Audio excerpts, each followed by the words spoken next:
Okay, how about now? Better but not good? 6 out of 10, or what are we talking here? How's that? Is that better?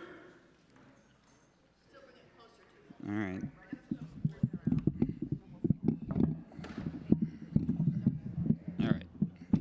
All right. How's that? Now it's not on. Just like every other hybrid meeting. Oh, did I push the button off?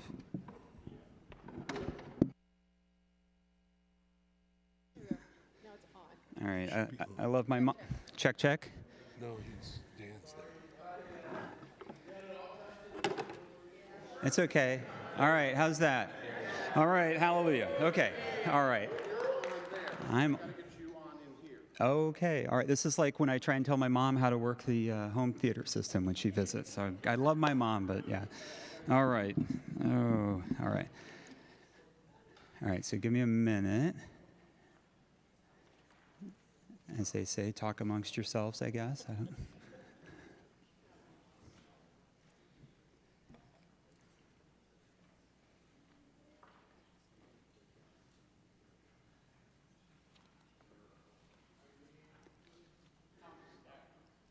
How's now? Can you hear me? Can they hear me? Do they want to hear me? All right, talk loud. How's that? Better? All right, I'll try and talk loud. If people can't hear me, Dan, are we good to go online?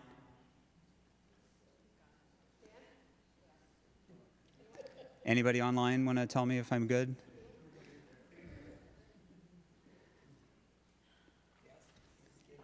You gave a thumbs up. Okay, so we're good online. Okay, great. All right, well, all right, good morning. Thank you, everybody.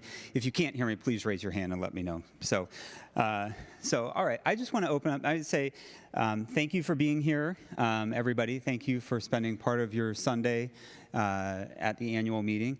And so I just wanted to say, as we come together today, I want to start by saying I'm reminded of the incredible spirit that makes Countryside such a special and unique place. This past year has brought both challenges and opportunities, and yet through it all, we have remained grounded in faith, compassion, and our deep commitment to one another. It has been an honor to serve as moderator and witness how our community continues to grow and serve, always rooted in God's love. Oh, I got louder. Okay. All right. Better. Okay. Maybe not better. All right. I do want to say, before we begin our meeting, I want to acknowledge the hurt that many in our congregation have felt following Rebecca's termination. This has reopened past wounds, and I recognize the pain and questions that have surfaced. I want to recognize and acknowledge those hurts. My sincere hope is that we can extend grace to one another and move forward together toward healing and understanding. I also want to acknowledge that the initial communication regarding this decision may have felt abrupt. If it gave the impression that Rebecca's service to Countryside was unrecognized or unappreciated, I deeply regret that. That was never the intent of the executive committee in crafting that message. Communicating in difficult and confidential circumstances is always a challenge. And while the committee did its best, I recognize that our messaging may have unintentionally contributed to hurt or confusion. We're human, and though we acted with the best of intentions, I am sorry for any pain this may have caused. I ask for grace as we work together to heal and create a stronger, more unified path forward as a church family. As we move into our annual meeting, let us continue to walk together in faith, honoring each other's experience and strengthening the bonds of our beloved community. And with that, I will open it up by turning it over to Jenny to open us up in prayer. Thank you.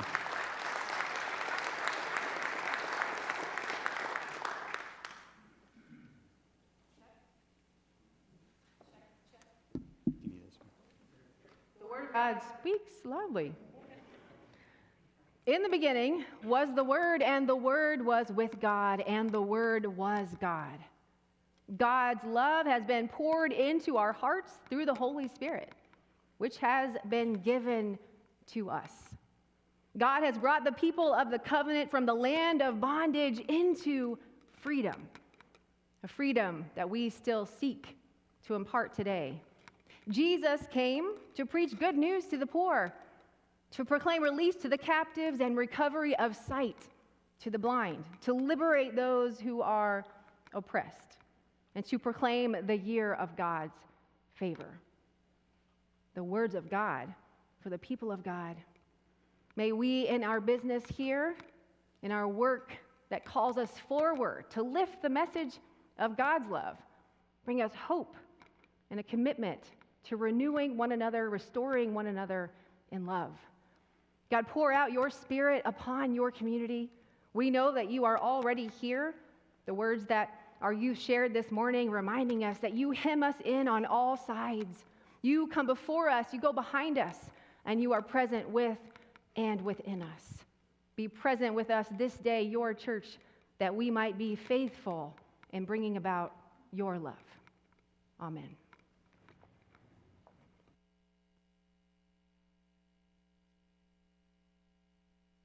Acknowledge the many people that have helped put together all the logistics for the annual meeting, including the brunch downstairs.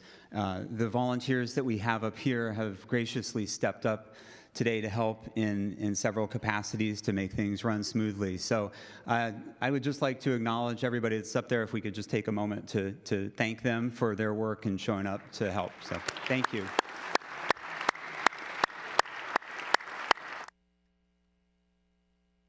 Okay, so the first thing that we will need to do before we move into the agenda is I would like to know if we have an official count of membership for the annual meeting. Rick, do you have that number combined with, what's that? 154. Okay, it's the Rick and Rick radio show. So Rick and Rick.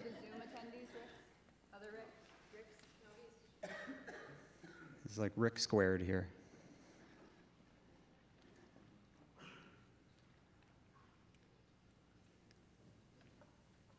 $154 total. Plus Rick's, yeah, okay.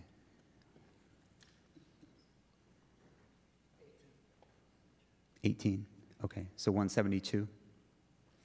Okay, all right, okay. All right, so the first thing that we need to go through are the annual meeting agenda and the annual meeting rules. We need to review the February 11th, 2024 minutes. We have the leadership board and reports from the 2024 annual meeting that have been presented, and then we will need to approve the consent agenda. So I do have one change that has been noted to the previous 2024 annual meeting minutes.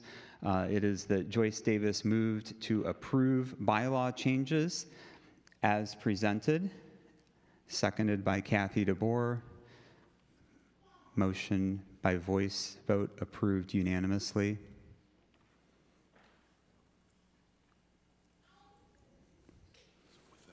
With that one change, is there a motion to accept the consent agenda? Okay.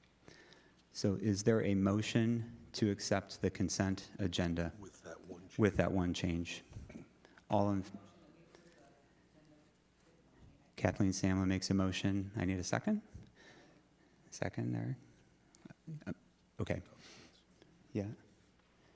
All right. All in favor? Tom Skates, yeah. Aye.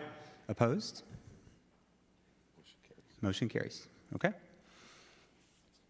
All right. All right. Thank you, everybody. Move this over here. All right. Next item on the agenda is the comments from the moderators' messages next. Yeah. Yeah. So, yeah, you could move on to the moderator's message there, Leah. I'm not sure if I have a slide. So I want to just start again by saying Countryside members, greetings. On this past year, I was again reminded of the incredible spirit that makes Countryside unique and special. Together, we faced challenges and embraced opportunities with faith, compassion, and hope. It's been an honor and privilege to serve Countryside as moderator and witness how we've grown and served as a community rooted in God's love.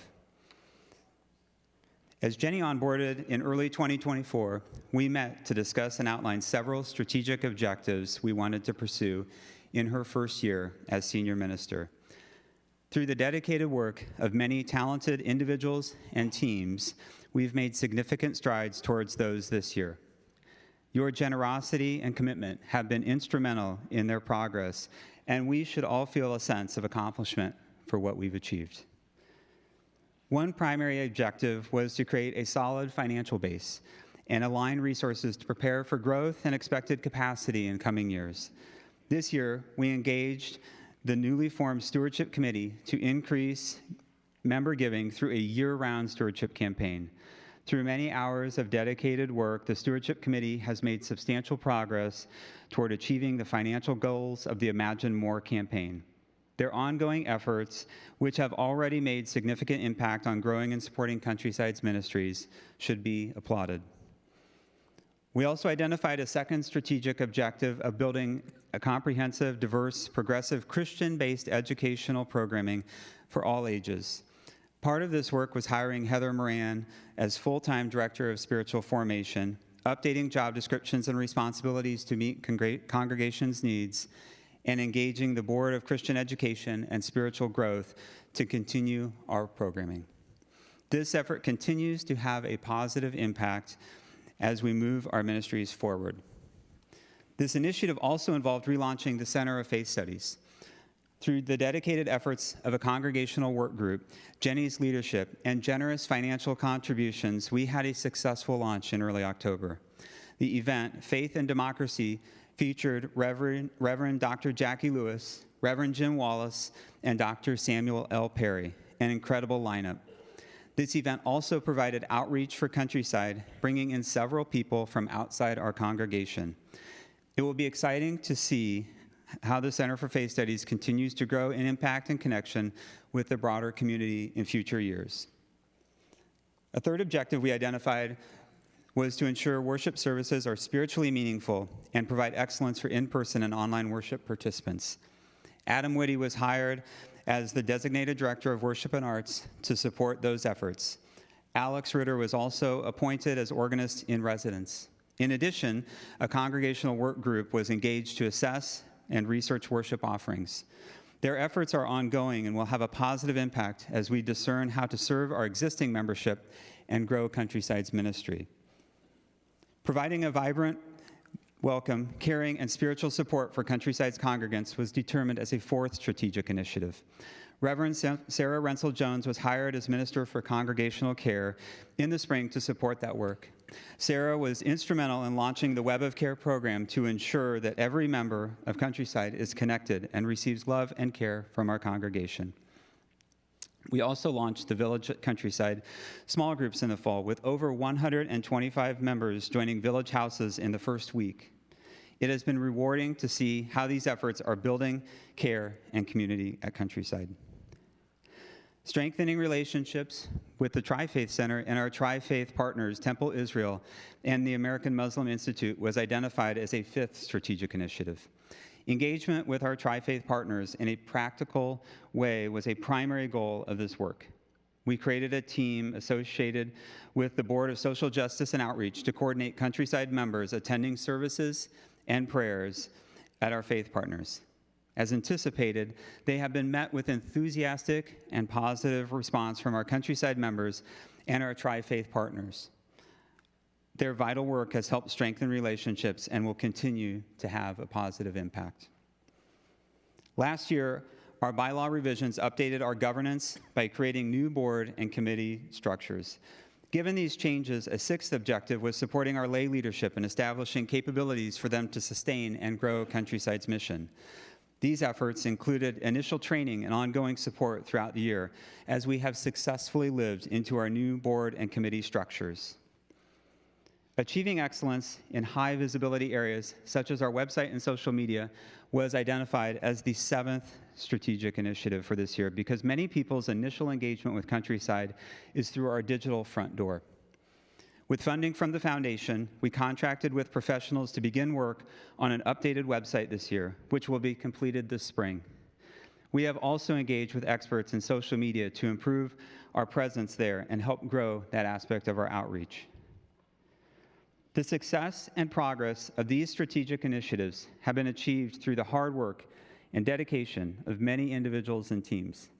Thank you to those who have been involved in any capacity. I am exceptionally grateful for your service and commitment to Countryside. I would like to thank a few specific individuals for their work, dedication, and support of our community this year. First, I would like to thank my wife and children. There have been many weeks where I've been marginally present at best because I've had to spend time and focus on work for Countryside outside of my day job. They have never once complained about that. Perhaps that's a bad sign. And instead been steadfastly supportive. I cannot say thank you enough to them for that. I would also like to thank the many friends who have supported me on this journey, first in helping me in discernment on whether to accept this nomination, and then in supporting me throughout my term through their insights, wisdom, and action. I am grateful to each of you and how you have shown up time and again in true friendship and community. Thank you. I would also like to thank the fantastic leadership team I've had the privilege to work with this year. Countryside is blessed as a community to have people with the talent, experience, and personal character of those I've worked with on the executive committee. These leaders have given countless hours of their own time to the service of our community. I want to take a couple of minutes to recognize them and all they have done with a servant's heart. Ed Schwartz, thank you for your preparation and detailed supervision of our financials. You bring wisdom from your extensive experience to our decisions. We are blessed to have someone with your knowledge and caliber of character to provide oversight and stewardship of Countryside's resources. And since Ed just returned from Hawaii, I'd say mahalo. Thank you, Ed. Kathleen Samlin, thank you for stepping up and taking on a new leadership role at Countryside. Your board has accomplished much this year through your leadership, and your presence on the executive committee has helped us in many ways. Your wisdom and willingness to speak up, question, challenge, and provide perspective have strengthened us as a leadership team and have been a blessing to Countryside. Thank you. Dan Loven-Crum, you do so much behind the scenes that is often not recognized to help our church operate and provide much insight and wisdom in leadership discussions. I cannot say thank you enough for the many details you have helped with throughout the year. You have also provided highly beneficial suggestions in many strategic discussions. I want to recognize all you do because I know you do it silently and with a heart that cares deeply for Countryside. Thank you. Leah Georges, thank you for working so diligently this year to help boards and committees live into our new governance structure even while you're learning a new role yourself. You have stepped in wherever you're asked to help move our new board and committee governance structure forward. You stepped in this morning and run slides and everything like that, so thank you. You have also provided great perspectives, drawing on your experience and extensive knowledge in leadership. Many times, your insights have helped us significantly in our decision-making. Thank you. Mary Meitz, wherever you are, there you are. I could not have asked for a better vice moderator to work with. Your efforts with the HR task force over the past couple years have been instrumental in building and improving our HR processes and procedures. You have brought your decades of executive leadership wisdom and service to Countryside. You are always willing to do whatever it takes to help, whether big or small. You have a wonderful heart for people and Countryside. We are very fortunate that you have accepted the call to serve as moderator. You have put so much into the work you've done at Countryside. Your leadership gifts and heart are a genuine blessing to us. I'm excited to see what this next year holds for our community with your leadership as moderator. Jenny, thank you for being such an excellent partner to work with. Collaborating to set a strategic vision and then working to execute it. As I've gotten to know you this past year, I'm continually impressed with your caring heart, grounding in spirituality, and caliber of character in ministering to our community. The wonderful person you are is the same person I see show up repeatedly in meetings and individual conversations. You have helped us move forward in our mission, calling others in our community to leverage their gifts and talents to make Countryside the wonderful and vibrant place it is. Sorry, I got it. I'm also very impressed with how you care for staff, work to build their capabilities, and hold them accountable to performance expectations. I work regularly with executive leaders, and you are first class in every way with how you lead, develop, and care for people. We are blessed beyond belief you have accepted the call to serve at Countryside. Your energy, vision, and experience have already made a significant impact on our community. My family and I regularly meet people on Sunday who are new to Countryside and enthusiastic about being here. I am excited to see what the next years hold for our shared ministry as a community at Countryside with your leadership. I would ask us, please take a minute with me to acknowledge the incredible service and sacrifice this leadership team has provided on behalf of Countryside. This group's work should be applauded. It has been exceptional.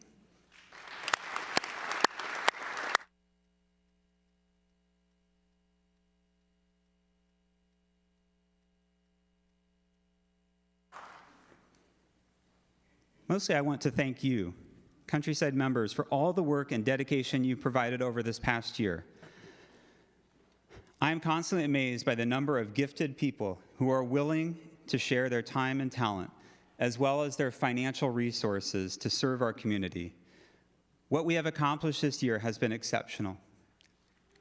You, the members of Countryside, have done that.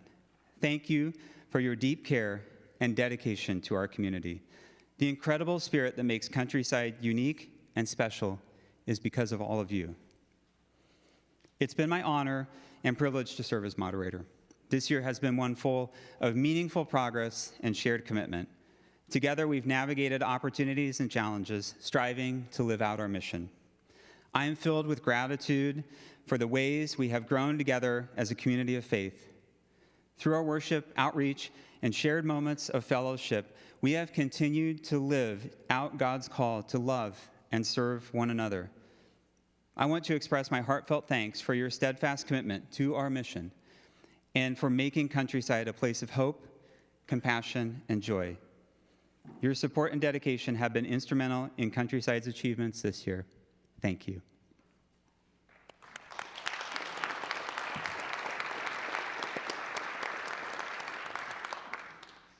And I will turn it over to Mary Mines.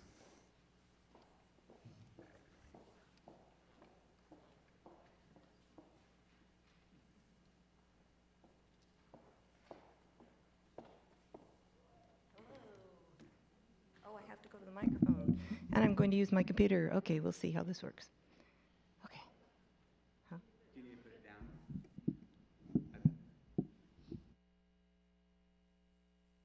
Can you hear me? Wow, that's loud. Okay.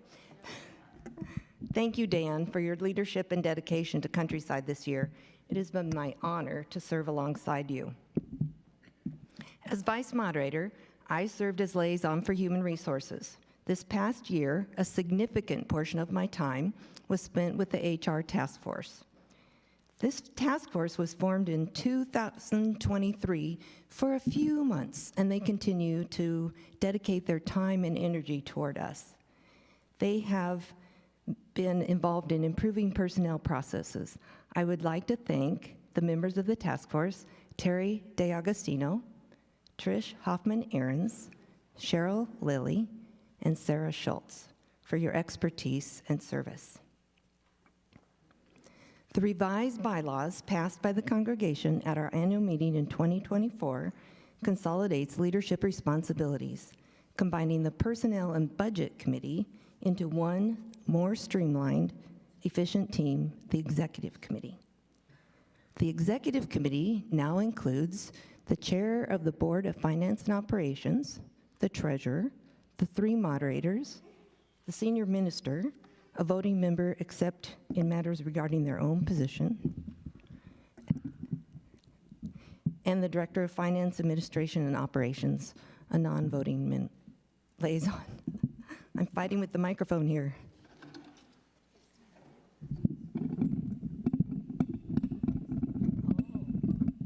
Adapt it for the short person. Thank you. Okay. Thanks, David.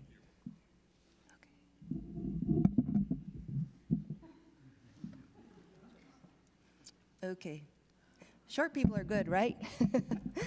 This structure allows us to work more effectively, eliminate redundancy, and make sure that decisions about budget, personnel, and strategy are handled in a clear and organized way. Key personnel improvements in 2024 include comprehensive job descriptions, ensuring roles align with duties and responsibilities, and annual performance reviews. Pastor Jenny successfully launched an annual review process, fostering staff development, accountability, and ongoing dialogue between supervisors and staff. This process includes structured evaluations focused on professional growth, goal setting, and constructive feedback. Supervisors conduct one-on-one regular meetings throughout the year to assess progress, address challenges, and recognize achievements. This continuous dialogue fosters a culture of collaboration and performance excellence. We continue refining this process to promote staff development and ensure accountability. As this is a new initiative, we will continue to learn and evolve the process to best support our staff. There were personnel changes that are updated in the report. One of the changes I'm going to talk about is the Interim Director of Youth Ministries. To ensure continuity and support during this transition, we are hiring an Interim Director of Youth Ministries for 9 to 12 months. We recognize there is grief surrounding Rebecca's departure. An interim period will allow for space and time between this difficult period and when we invite the next person to join our community. During this period, we will assess what Countryside needs in a new leader to support our youth and families. The process of assessing, surveying members, and pursuing an active search for the position will take several months. This interim position will be a bridge supporting a healthy transition within the department. Members of the Board of Christian Education and Spiritual Growth, Jenny and myself, are collaborating to hire an interim director of youth ministries. We engaged input from board members, conducted a survey of parents, and formed a hiring committee. This committee consists of board representatives, including parents, a non-board member parent, the director of spiritual formation, Jenny, and myself. We developed interview questions aligned with our mission and are currently in the interview process. Once hired, the interim director will work closely with youth, parents, and church leadership to foster engagement and programming. This interim position is an important step, but we're also planning a much more extensive search for a permanent director. We're committed to ensuring that our young people have the support and spiritual guidance they need to survive and thrive. As Dan said, Countryside has made incredible progress implementing our strategic directions. This success is due to the dedication of our council, boards, teams, task forces, committees, volunteers, and staff. I am deeply grateful for the extraordinary dedication and talent of our many volunteers who tirelessly support and put into action Countryside's mission. You truly make a difference. I am grateful and excited to continue to support Countryside as moderator this year. I'm especially excited about 3 focus areas. The designation areas. I've been involved with the anti-racist designation and the Racial Justice Book Club for quite a few years. The Racial Justice Book Club is a commitment because it's at 8 o'clock on Saturday or Sunday mornings. But it's great and we have good conversations. I look forward to integrating our 3 designation areas, accessible to all, open and affirming, and the anti-racist designation, into worship, service, and community connections as we live into these.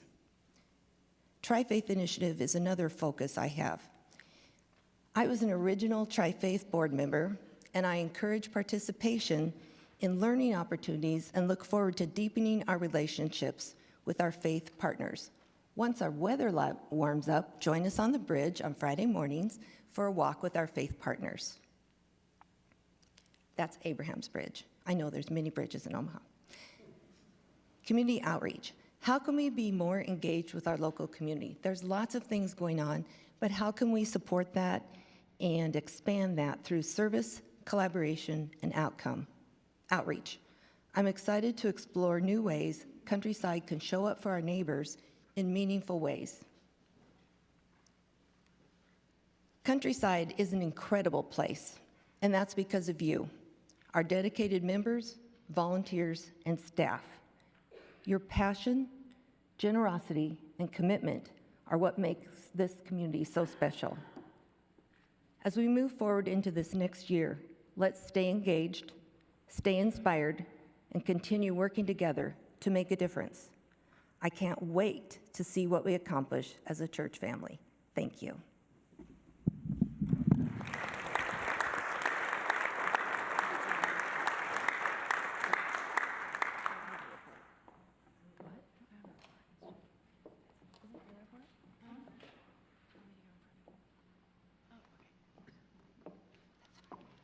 Hi, friends. So Leah is doing slides today, and this was sort of a misprint in our program. But thank you, Leah. You're welcome. That was profound, the way that you click those buttons. Thank you so much. Church, I have 2 microphones. I think you thought you were going to get out of a sermon from the minister today, but unfortunately, they've double whammied me. So I stand before you today on this annual meeting, and my heart is full of gratitude.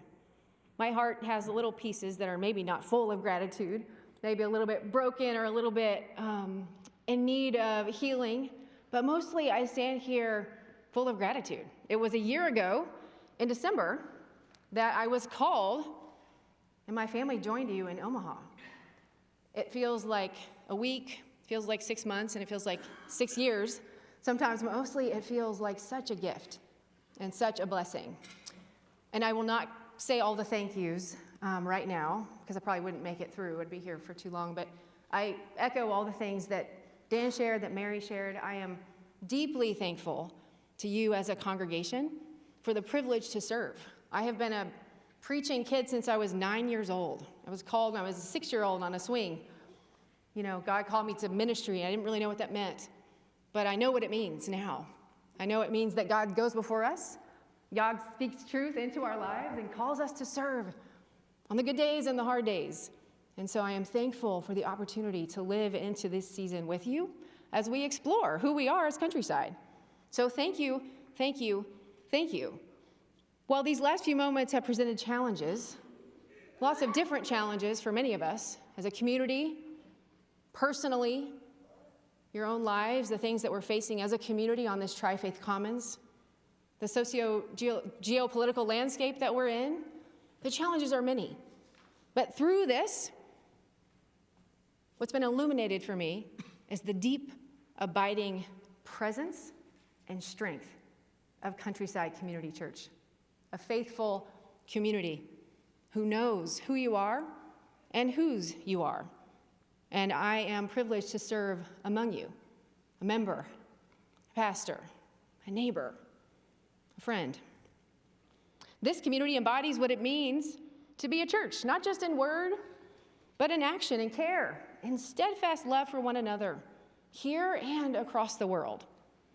We're not what I call a lightweight church. We've been around the block a few times, right, David? Maybe. We have the scars and the stories and the faithfulness to prove it.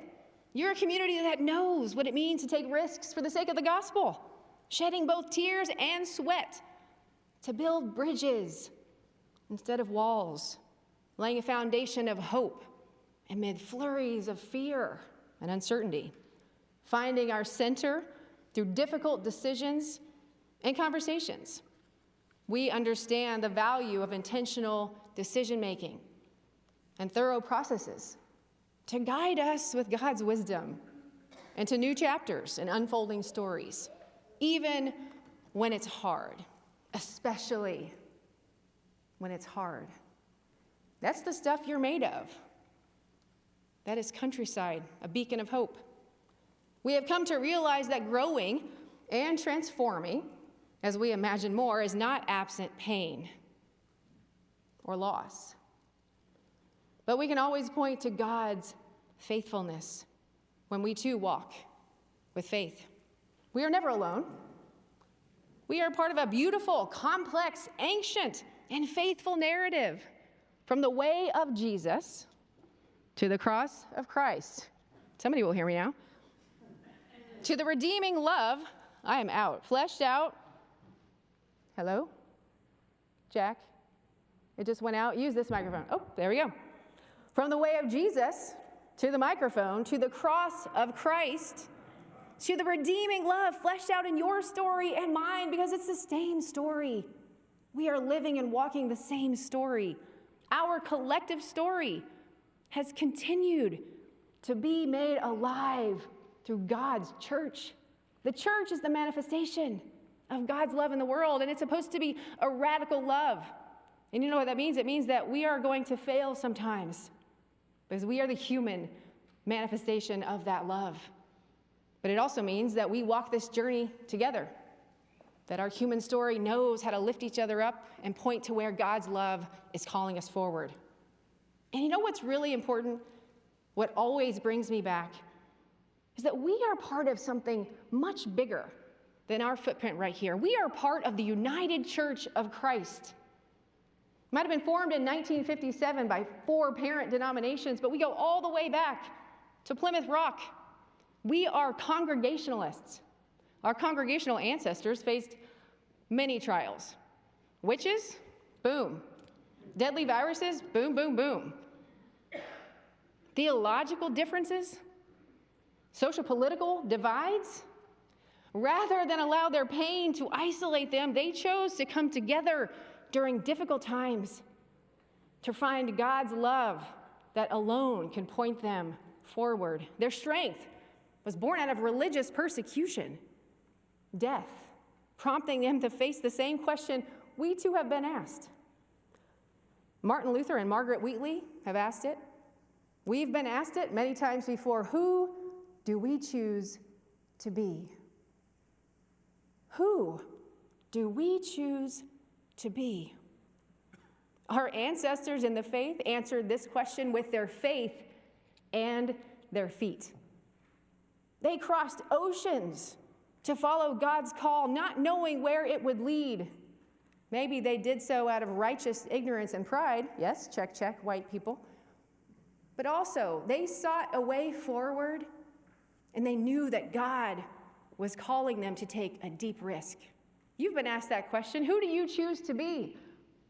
You crossed your own ocean, answering with your faith and your feet, moving locations, not only physically, but discerning and praying with blood, sweat, and tears. You answered the question with faithfulness, choosing to be a different iteration of church, to live life differently, to use your faith differently, to make the world a more generous, open place for those who have been deemed unworthy, outcast, marginalized from this very piece of land upon which we call the name of Jesus today.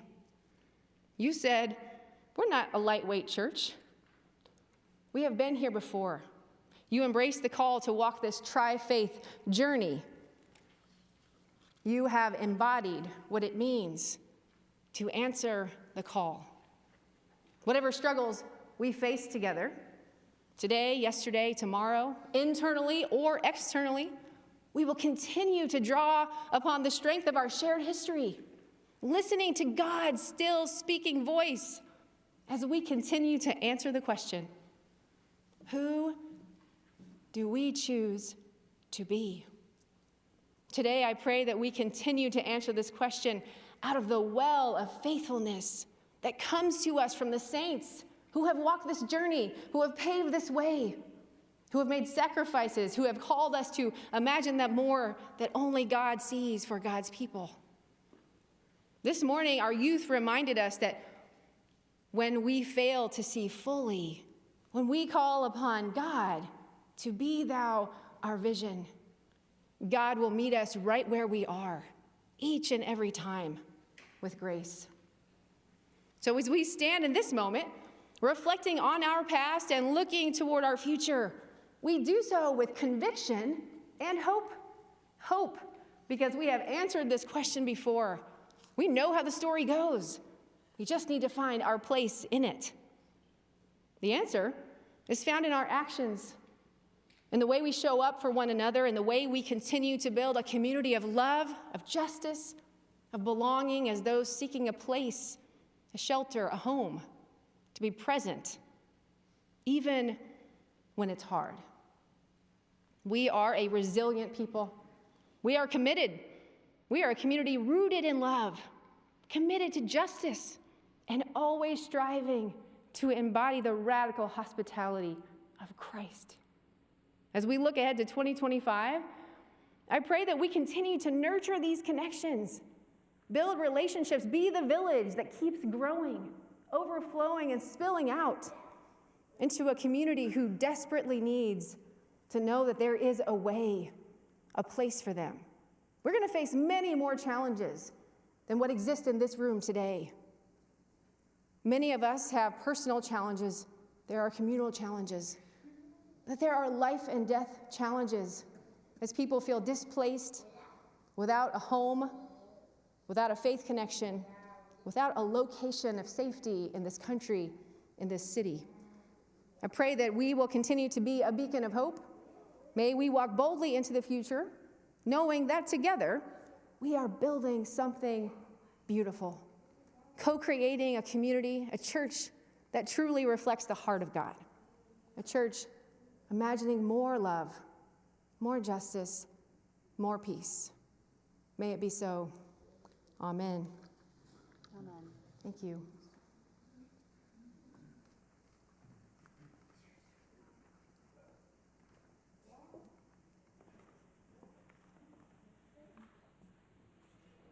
Okay, now I'm going to shrink for just a minute, and I'm going to raise this microphone for Dan Loven.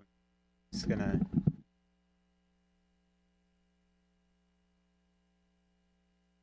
Okay, there we go. You're serving double duty as parliamentarian and AV assistant, so thank you. So I'll call Dan forward for membership report. So Dan, thank you. See from the report, the total membership at the end of the year was 922. We had 38 new members. There's two numbers of dismissals. A total of 185 people were dismissed or left the ranks, roles, and 156 was our biannual review of the roles. So we send letters out to people and say, hey, are you still interested in being members? And so that happens, and you'll notice it happens about every 2-3 years that we'd go through and do that. Baptisms, 7, weddings, 4, memorial services, 9, and 1 interment in the columbarium. And then the slide for the weekly attendance, you can see where we were, and then COVID, and the growth back again as we continue living into this space. And so, and that does include the online. We usually run about 30 people online each week.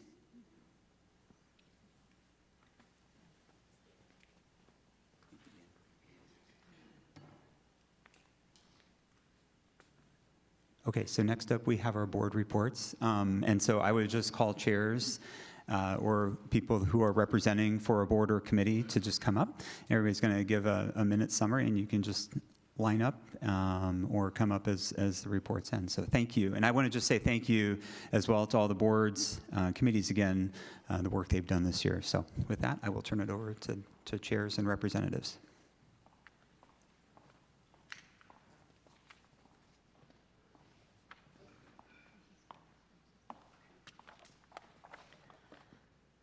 I'm Kathy DeBoer, for those of you who don't.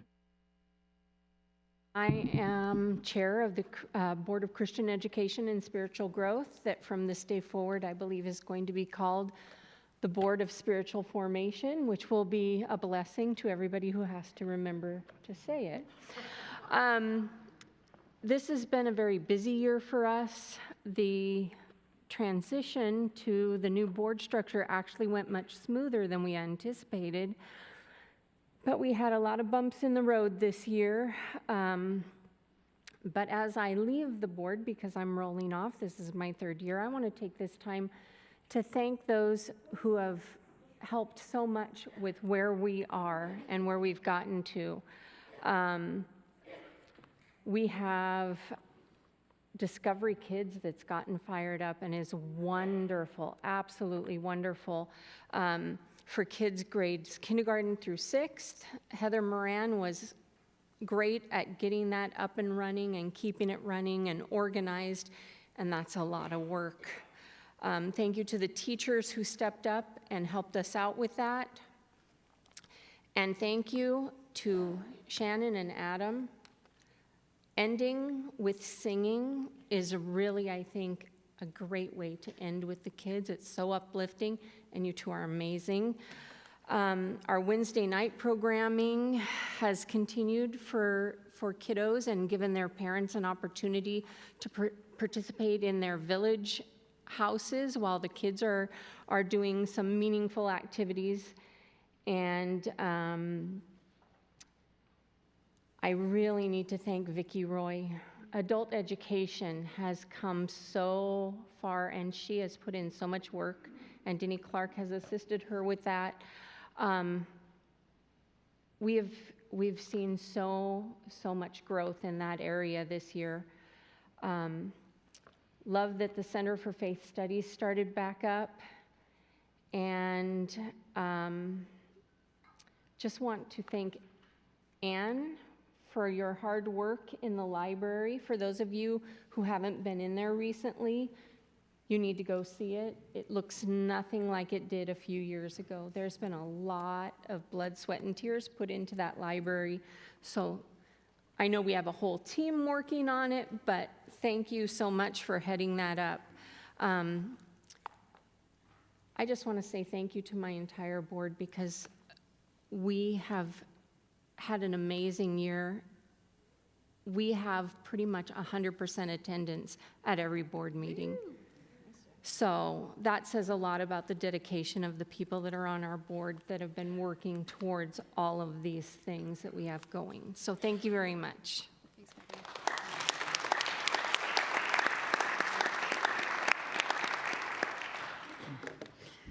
Good morning. I'm Emily Wadhams. I'm the chair of the Social Justice and Outreach Board. Our board was newly formed this year. We had BOCO before, but we didn't have a social justice piece on the board, on any board, and so that was kind of the new version of our board this year.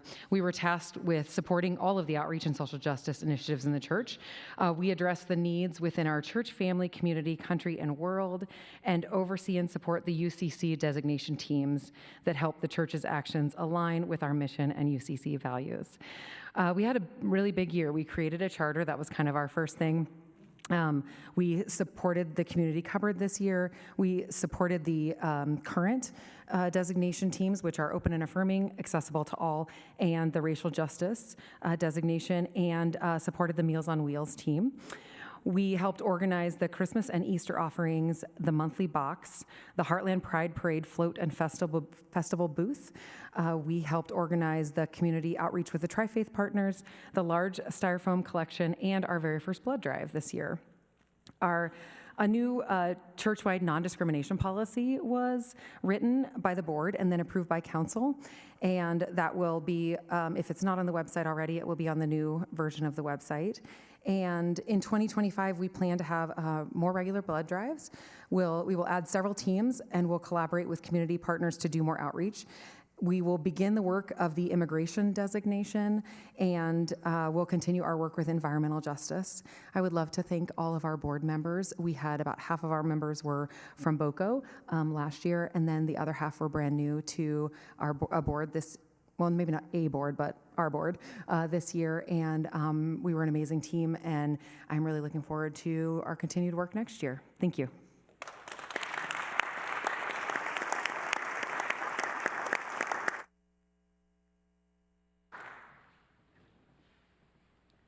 Hi, I'm Sarah Renzel-Jones, and I am representing the Board of Congregational Life. I'm the staff liaison to the board and doing the report this year.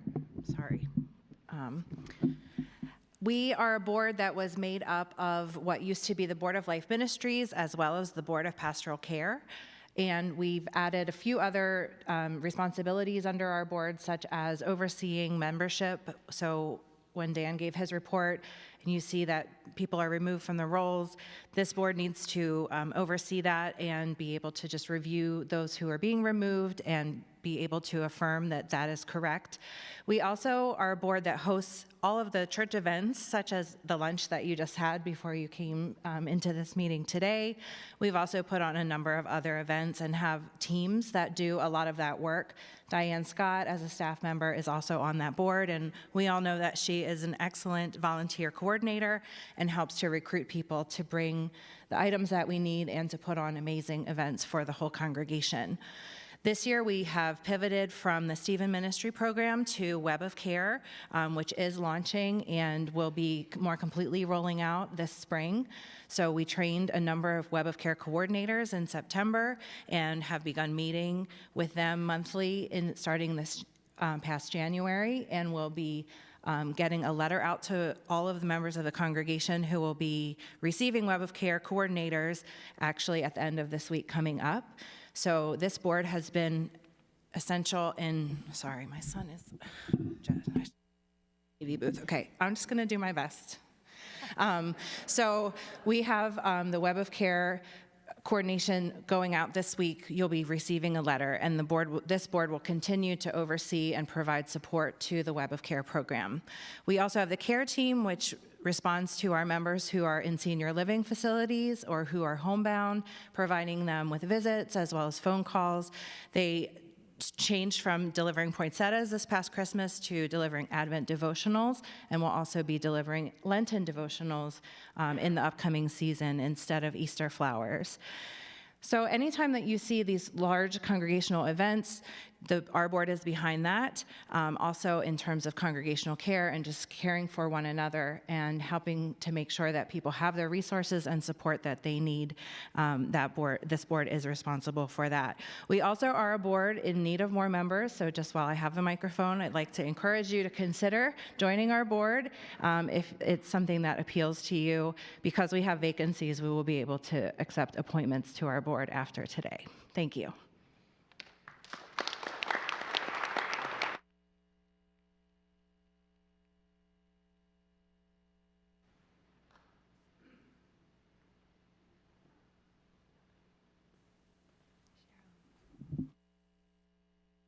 I am Cheryl Lilly, and beginning in mid-August became the chairperson of the Board of Worship and Arts.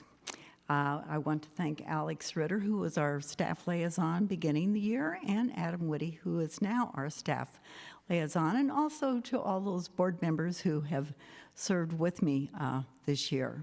Now, in all honesty, most, if not all of you, have been a part of this board at some point in your life because, thank you for laughing with me, laughter is our creative energy. You were probably either a part of Deacons, or you were part of Music and Arts, or you have served on many of the committees. And so those 3 bullet points up there, probably all of our boards have those 3. We serve as a framework. The Sanctuary Arts Committee, I don't want to turn around or you can't hear me, who have created each and every season the background for our cross. It stimulates us the minute we walk in this room. And of course, that is Chris and Tom. Or Kim, who works with us periodically with the arts and the narthex wall and stimulates us to expression that we did not know. Many of you who serve and express yourselves through our choirs, through our committees, whether you're an usher, whether you help prepare the communion. It can go on, and you know as well or better than I. Now, in all honesty, our spiritual sharing, that is our real worship, it may start in the parking lot when you step out of your vehicle and see that first person and share a smile. Or maybe as you walk down the sidewalk. Maybe if you're not lucky, it isn't until you see that usher. And then what I love most, particularly when we in choir are doing our early morning warm up here, is the person who comes in probably expecting a little bit of private meditation and gets that first sense in this space. Our sharing goes on in many different ways, whether it's when you're reading, whether it's during lessons and carols, when someone sings or reads and it's something that particularly touches your heart. But the ending of our worship, and it is really the beginning, is as we leave this space, whether it's on Sunday morning or any other time.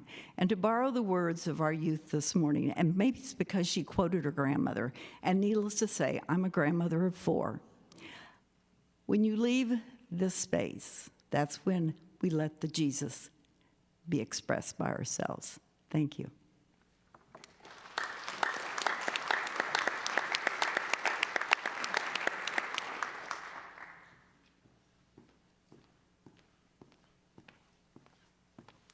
I'm Adam Steinbach. I'll try and move this up. I'm the representative for the Health, Safety, and Security Committee. Our major work this year was focused around the abuse prevention policy and getting that finalized and updated. We've also started discussing training procedures that will be required for all volunteers within the church. And then we've started work on standing up a security team that will be part of service on Sundays. Thank you.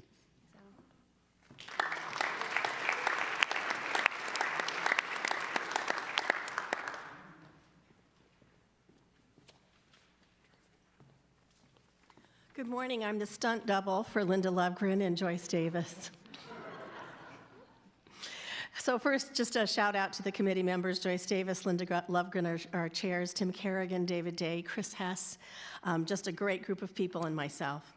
Briefly, in 2024, we began a campaign that looked very similar to other campaigns, except in this one it's Imagine More, and it's a 3-year process. And it's really the beginning of year-round giving, and that's our initiative. Ultimately, we had a 15% increase in the number of pledges, and of those pledges, 12% of those were new pledges that came across. The resulting end amount was $1.1 million. We had a goal of $1.5 million. Given our situation, I do want to share that number does include pledges that were withdrawn in the last 8 weeks, so that is a comprehensive look at that. In 2025, our goals are clear as a committee. We need to raise an additional $400,000 to meet the 2024 budget, and we're up for it, so I hope you are.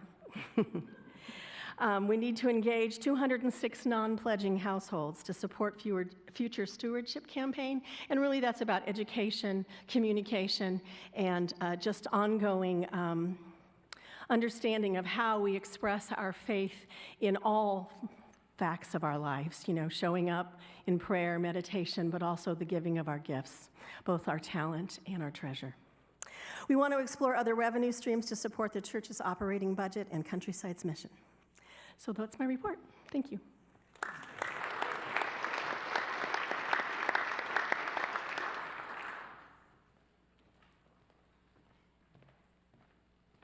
Hi, I'm Kathleen Samland.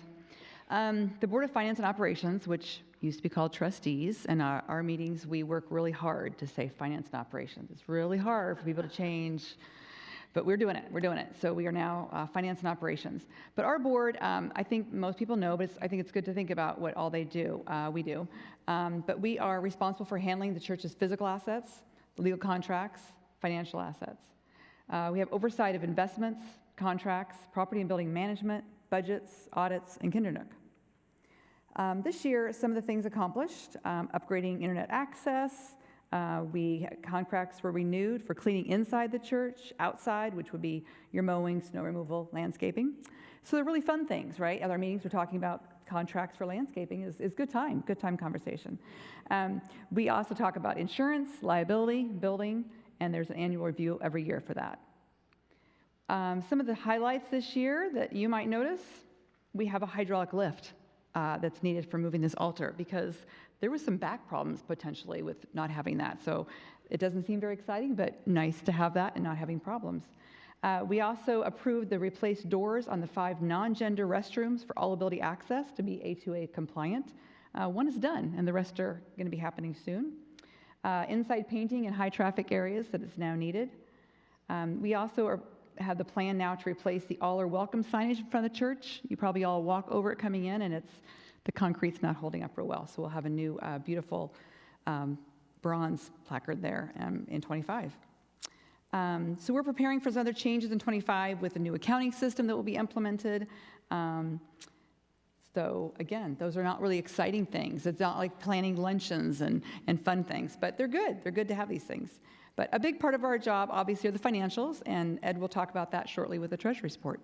But I have great gratitude for everyone that served on our committee, and I'm very thankful they all stepped up. Thank you so much.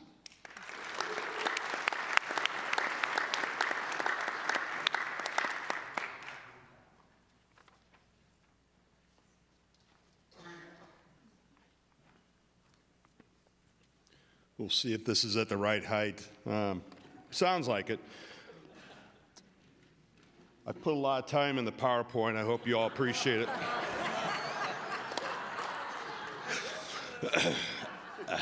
Yes.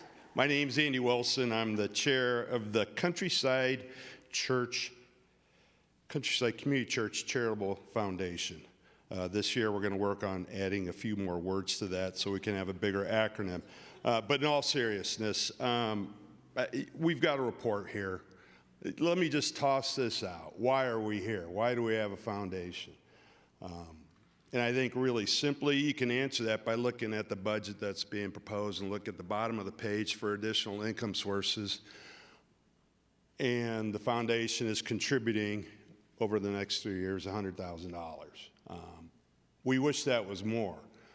But I think for our church, any church of our magnitude, of our dedication to our community, having a foundation is a critical component to the fundraising that we need for our mission.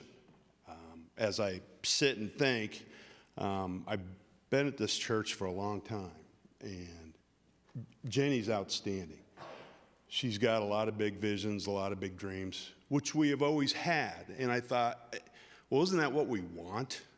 Think about if we had a senior minister whose idea was, we're just going to do a little bit less.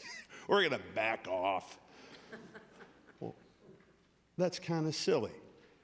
So it's a big question that we face with the foundation. Our board is working with that. Historically, we've been at about the $1 million mark, a little more, a little bit less, and we've contributed between 4% and 7% to the church. Certainly, we would like to do more. With that, I do want to give special thanks to Dan. He left. He's been great as the liaison, and Jenny's been also great. Sherry Gardner, our financial secretary for the church, oh my gosh, she's been here, I think, since the Carter administration. She is awesome. I want to thank everybody that's been on the board. In answer, I know that was a rhetorical question, but the question, who do we want to be? One answer is we're people that care. And I can tell you the members of the board care. Now, we might not always agree what we're going to care about, but we care. And that's good. And I do want to point out Mark Ward, who has served as our treasurer for a number of years, puts in a lot of time talking with our investors to make sure that we're doing as best as we can. I want to thank Joyce Davis for stepping up. I know she's not here, for serving as a secretary. I know I did it for one meeting. It was terrible. Never going to do that again. With that, I think that's all I got to say. Thank you.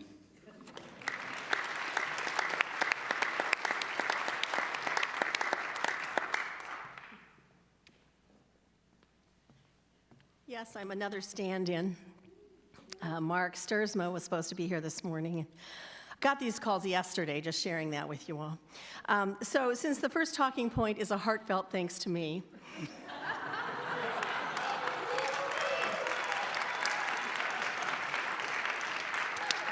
yeah, thanks for that.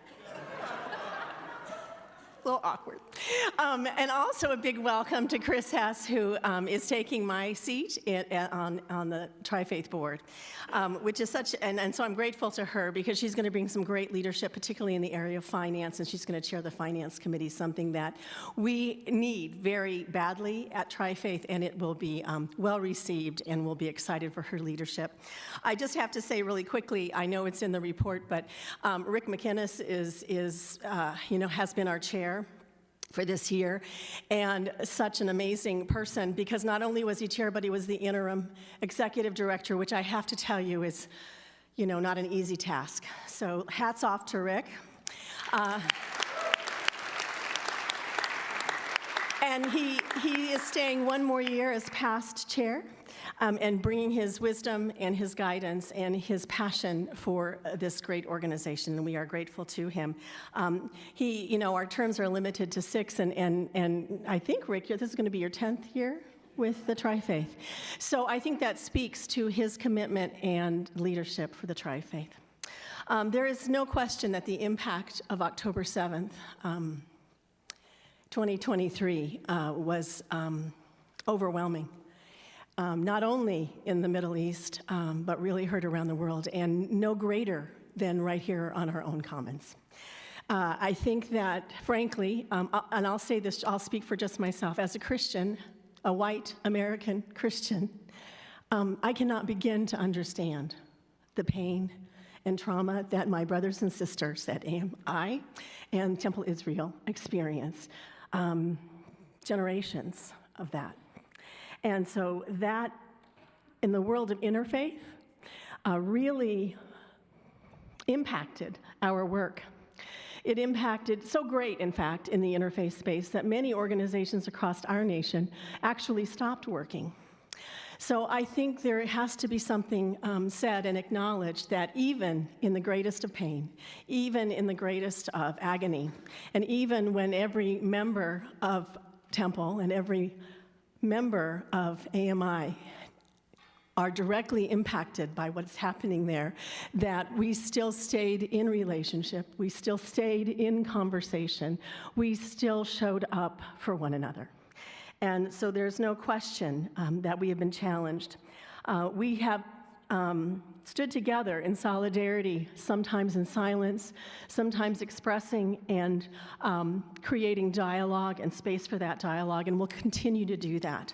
And I can't tell you how important that is, and by showing up here every day at Countryside, you're helping in that way. So thank you.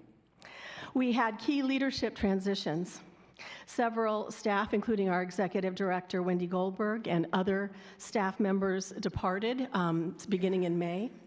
I mentioned that Rick stepped up as acting interim. Currently, Catherine Demis-Maydew is our interim executive director. She will be there until we find that new permanent executive director, and she comes with a team of people with creative planning and is helping in collaboration with the Tri-Faith Board of Directors to move forward and lead with compassion, strategic direction, and very clear goals.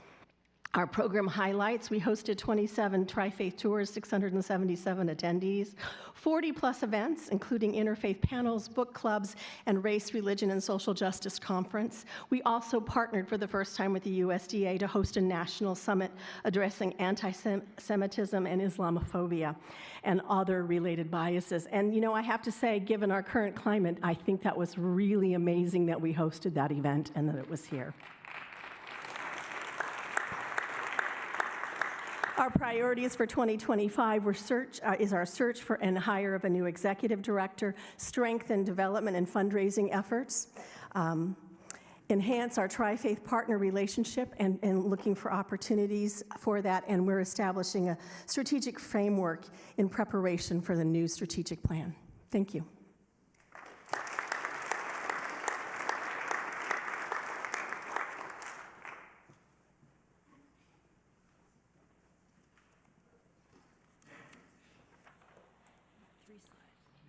Good morning. I'm Ed Schwartz, the current treasurer of your church. You should know that I'm responsible to work with Dan Loven-Crum and Sherry Gardner, our church secretary, financial secretary, being aware in detail of the finances of the church, where we stand, and to report that on a monthly basis to the Board of Finance and Operations. Let's go to the next slide. That one's too filled with, there we go, with numbers. The point's have already been made 2 or 3 times, and they say a wise attorney never rises to argue his case when the judge is effectively doing it for him. The problem we have in our finances is that one called additional resources. That's your savings account. That's the general, we call it the general investment account. And what we did this year, we spent all of the interest income, the $88,000, but we spent an additional $122,000 plus out of the principal of that fund. The current balance is $1,100,000. So we spent 10% of the principal, and that's what everybody's talking about, the need stewardship committee to raise that additional money. We get to a point where we're bringing in as much money as we're spending. We're not doing that now. We have a gap that we're trying to deal with. So I think you've probably heard enough about that, and I'll say thank you, and it's a pleasure to serve you in that capacity.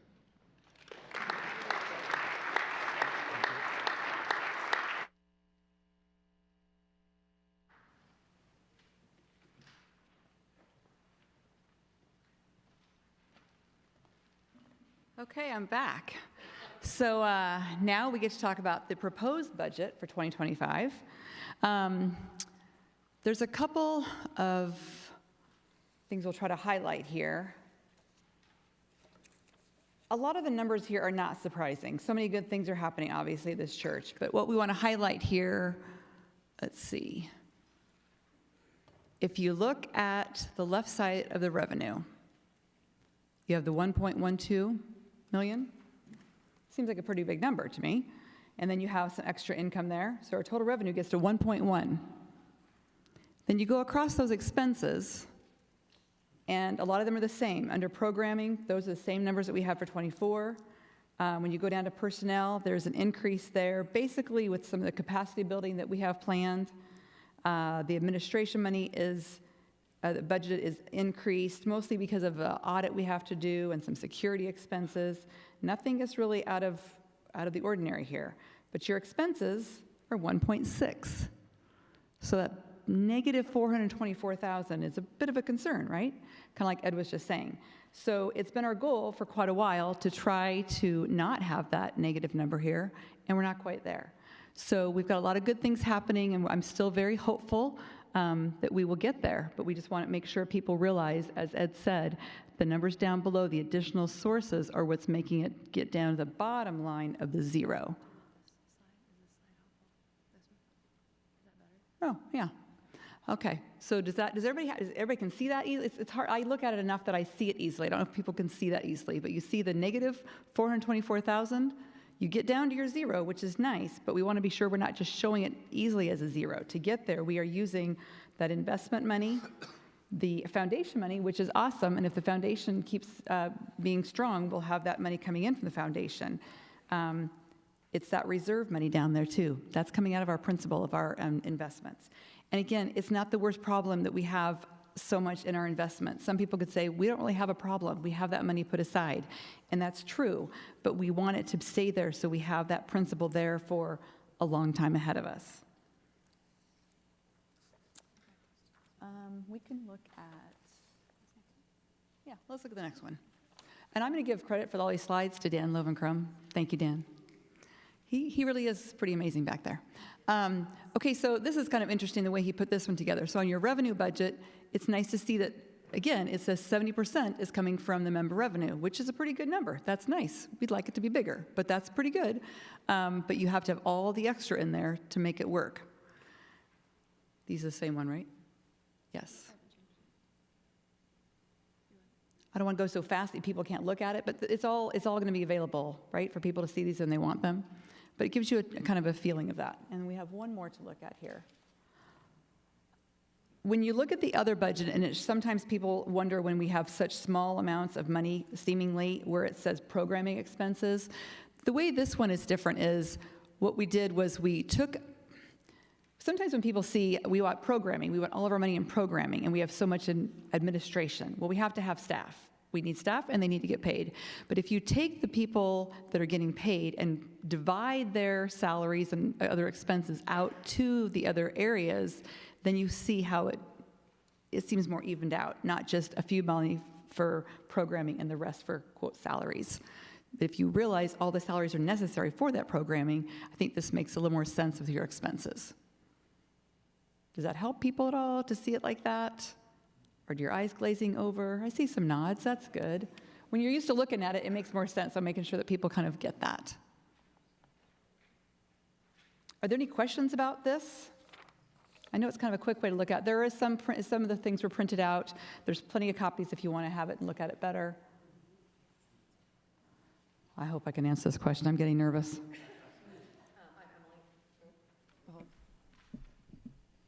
Emily Wadhams. I'm Emily Wadhams. I'll try and talk really loud. Is it on? Does it not work? Okay. Oh, there we go. Could you just speak a little bit to the increase in I noticed that you said specifically the personnel budget is a little bit more for 2025. Can you talk about a little bit more about that, since we've had some folks leave and we haven't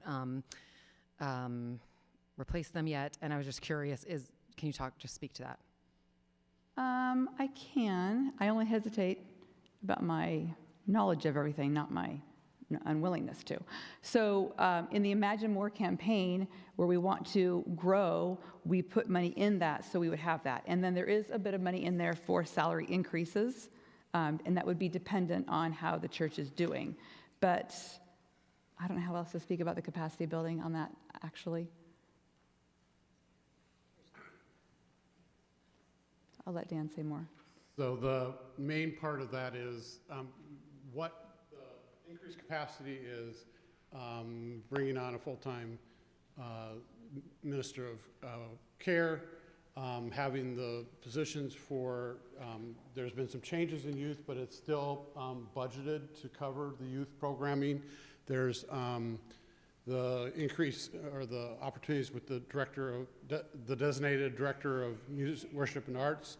So all that, those pieces are in there. Nothing, when we're looking, as the capacity building is looking forward for what it would take on an annual basis. Again, there has been some changes and we haven't filled some positions.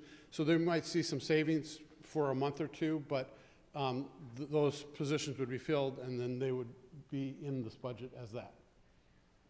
So we're planning for the growth, even though it's not all there yet. I'm Ann Skates. I have a question. You mentioned an audit. How often is the budget audited?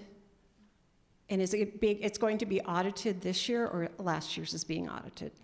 So we either do a budget, it's not the budget, it's the whole church audit, all the financials. Correct. So it's either a budget, or it's either an audit, or it's a review. Is this audited by an outside company? Oh, yes. Mm-hmm. And are members privy to that audit after it's done? To learn about specific spending in specific budgets? How can we get that information about how certain budgets specifically, item by item by item, are spent? So copies of the audits are available. We do an audit every, mainly if we transition ministers or we transition treasurers. We are actually auditing this year's one in addition because Sherry Gardner has indicated that she's retiring. And after 23 years or 24 years, we are wanting to make sure whoever comes in next has a clean set of books to work with. So that's why there's an audit on this books that wouldn't have been a normal one, but that's the plan for that. If you want a copy of any of the financial reviews or audits, feel free to ask the financial office and we can get you a copy. I wasn't sure what I could say about Sherry, wasn't it? Anyway. Any other questions? Okay, so do I ask? Or?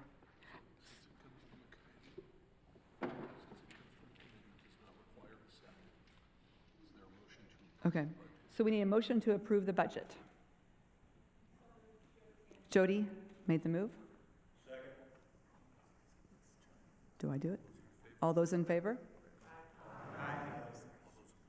Any opposed? Let's get the online vote. Oh. Waiting for the online vote.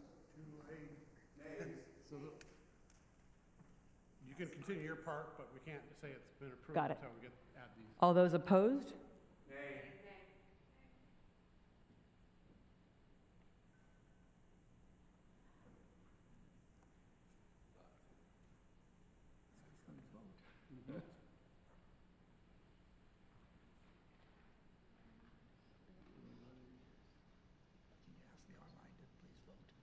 If you're online and would like to vote, please do so.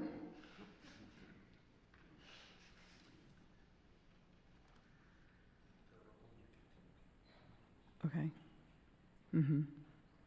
Or 30, I think he said.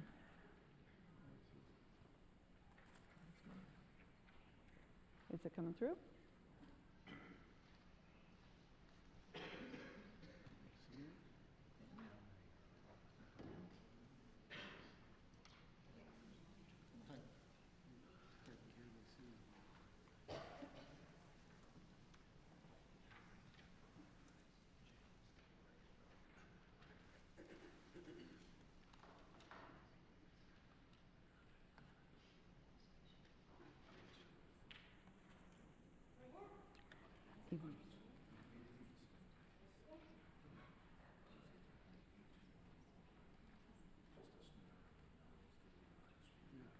Okay.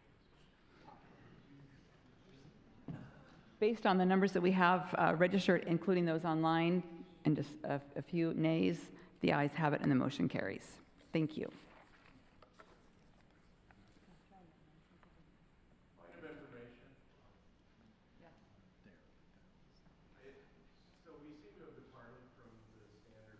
I'm sorry, could you come forward, please? Could you come forward, please?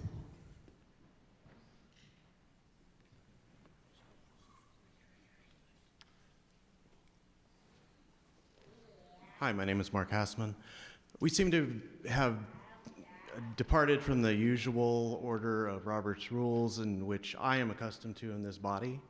So I'm just wondering if we are doing away with the usual debate before closing a voting on something?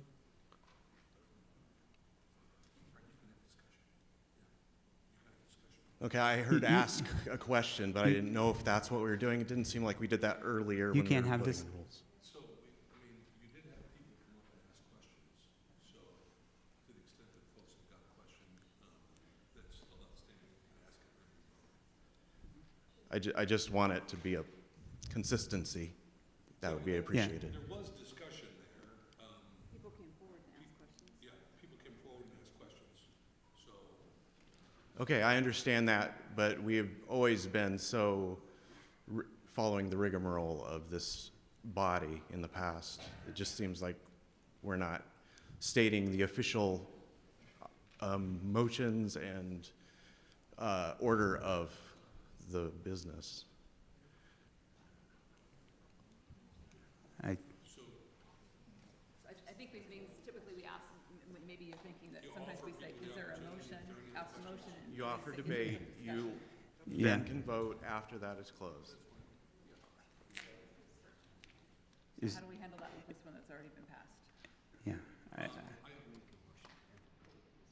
I think in order to facilitate complete transparency for folks, I would recommend that you ask if there's any other discussion or debate on the budget, and we revote. Okay. I apologize, Mark. Oh, do you have the mic? Oh, okay. Is there any other discussion or debate? We have a motion on the floor Either way. on the budget. Sure. So I We got a couple of nays, and we got a lot of people with stage fright with nays. But I think one of the things that Trish and Ed were both very upfront about was while the pledge team worked really hard, and while our numbers are net up, we also, and we didn't call this out explicitly, in council, Joyce mentioned 8 families had terminated pledges at the time of council. I believe that count is up to 10 now that I'm conscious of. So I want to be clear that I'm super proud of what the stewardship team accomplished, but also there are people who are unhappy with some immediate tactical decisions that we've made, and that's one of the reasons that we're about to run a $400,000 deficit and keep eating the seed corn. So it's not a question, I've asked the question in other places, and if Joyce were here, I would have asked her to represent it, but I think that's an important thing that you guys need to understand. We did imagine more, but we're imagining more at a growing deficit, so. Yeah, I think,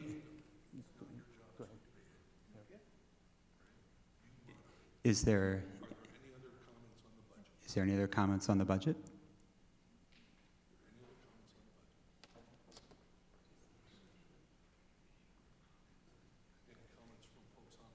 Any online comments? This computer has halted to work, so thanks. Okay. All right. If there are no comments, then I would open it up for.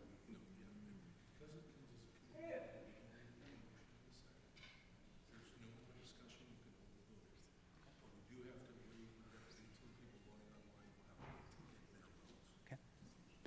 All right, so we can open it up for the vote. All those in favor, say aye. Aye. Opposed? Nay. Those who abstain? Okay. We're going to wait for a minute for the online. They're fine online. So budget is approved. So thank you, Kathleen, thank you, Ed, thank you, Dan, and those that put the work into the budget for this year. So, all right. So our next point of order, next item on the agenda are nominations from church council. So we do have a request from membership for a paper ballot. And so I would ask that while we prepare, that we could hand those that are helping could hand. Hang on, sorry.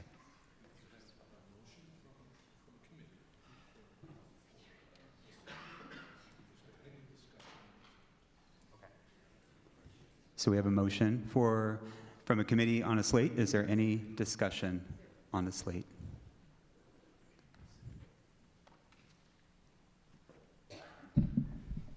Okay. I'm not going to mess with that. I'll just stand up here. My name is Megan Benoit, and I come here with a call to love and truth. A few of us have been reading the bylaws of other UCC congregations, and many are very different from ours, a countryside which empowers a very small group of individuals to make plans and decisions for the congregation in secret without accountability. This consolidation of power has caused turmoil and grief in the past, and it is causing it now, and it cannot continue to happen. In December, Rebecca Morello was fired. Yes, we'll call it fired, not terminated. No reason for the firing was given to her except that performance concerns were listed in her reviews. But the notice of the congregation this firing led many people to believe Rebecca had done something terrible to cause this sudden departure. And this was not the case. As the moderator has said in both the public meeting for the parents and the open January council meeting, he eventually reported that the executive committee had basically been working most of the year on Rebecca's performance issues and had chosen the date of December 4th to fire her. Merry Christmas. Firing her in this manner was a huge disservice to her commitment to this church and our youth. On top of that, she was given a separation agreement to sign, which required her to sign a letter of resignation as though this were her idea and to never say a word to anyone of the circumstances of this agreement.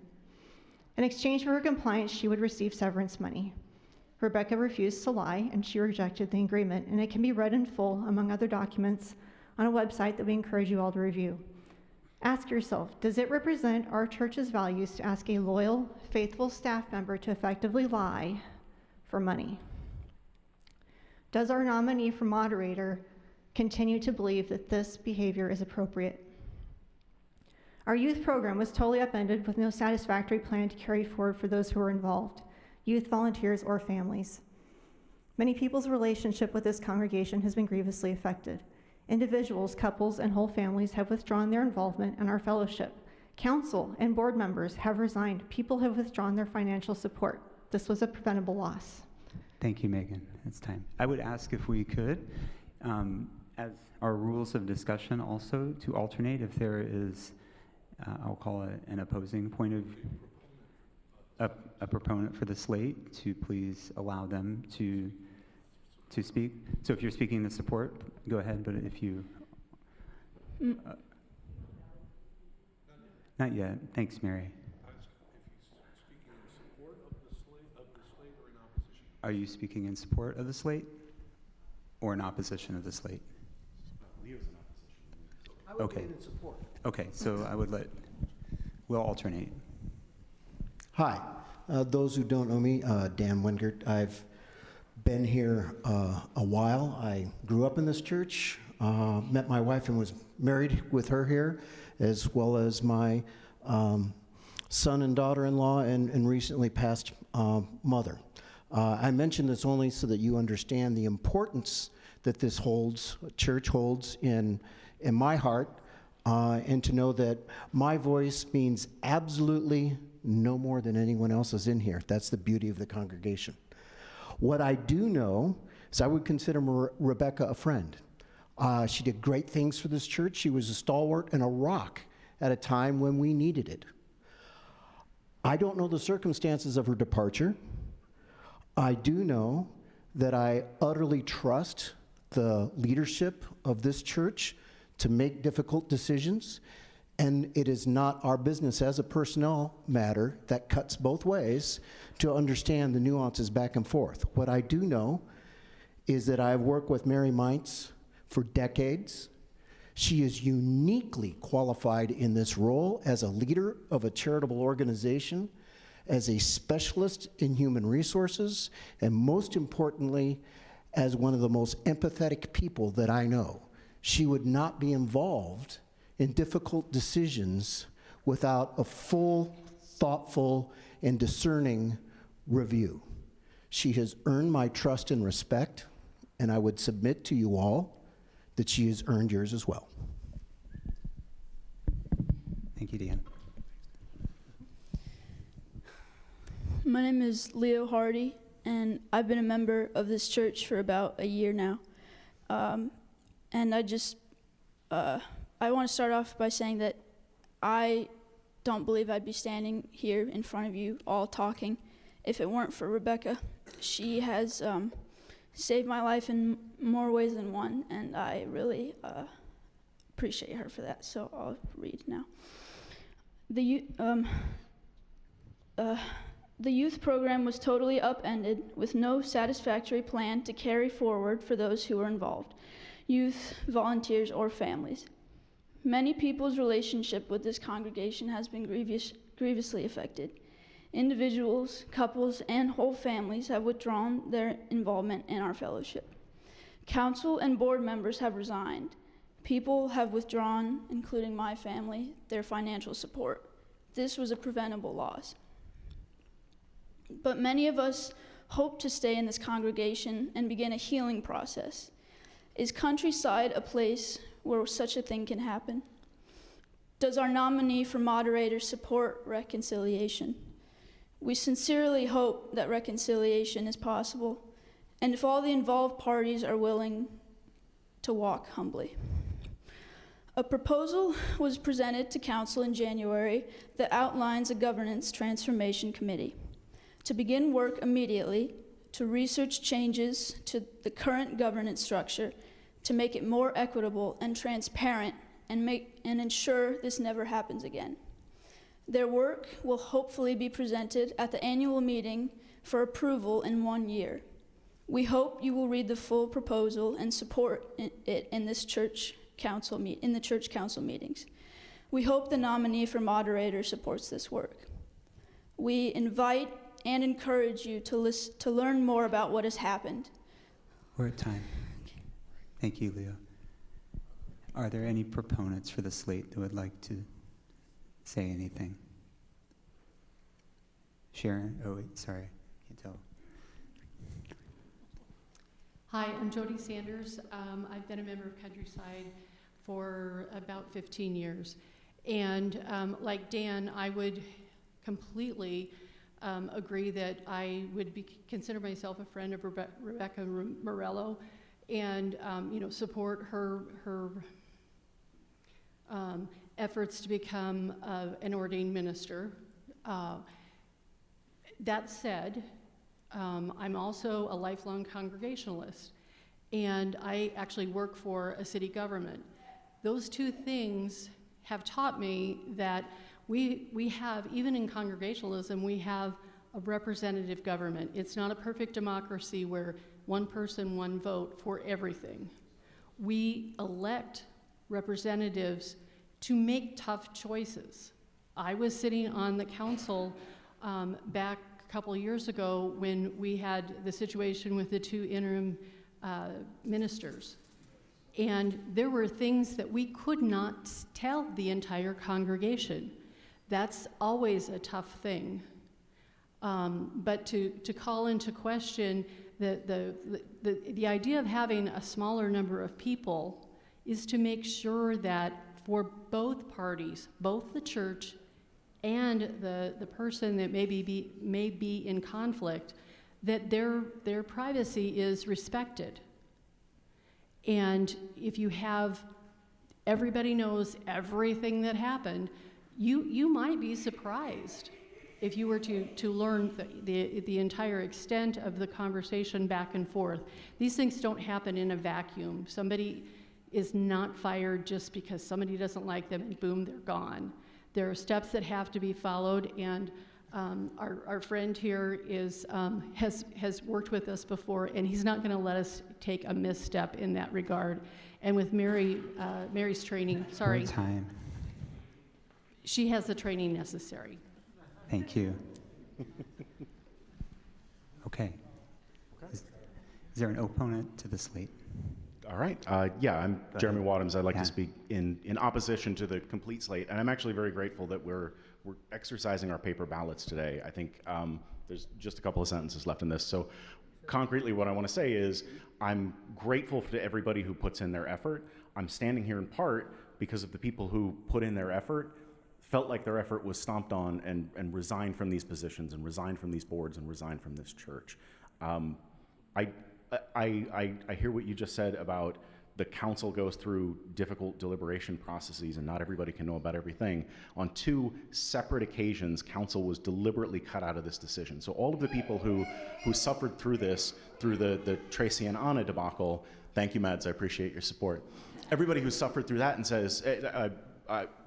says sometimes the council has to make difficult decisions, understand that the wider church council, the entire 16-member body, was cut out of this decision twice.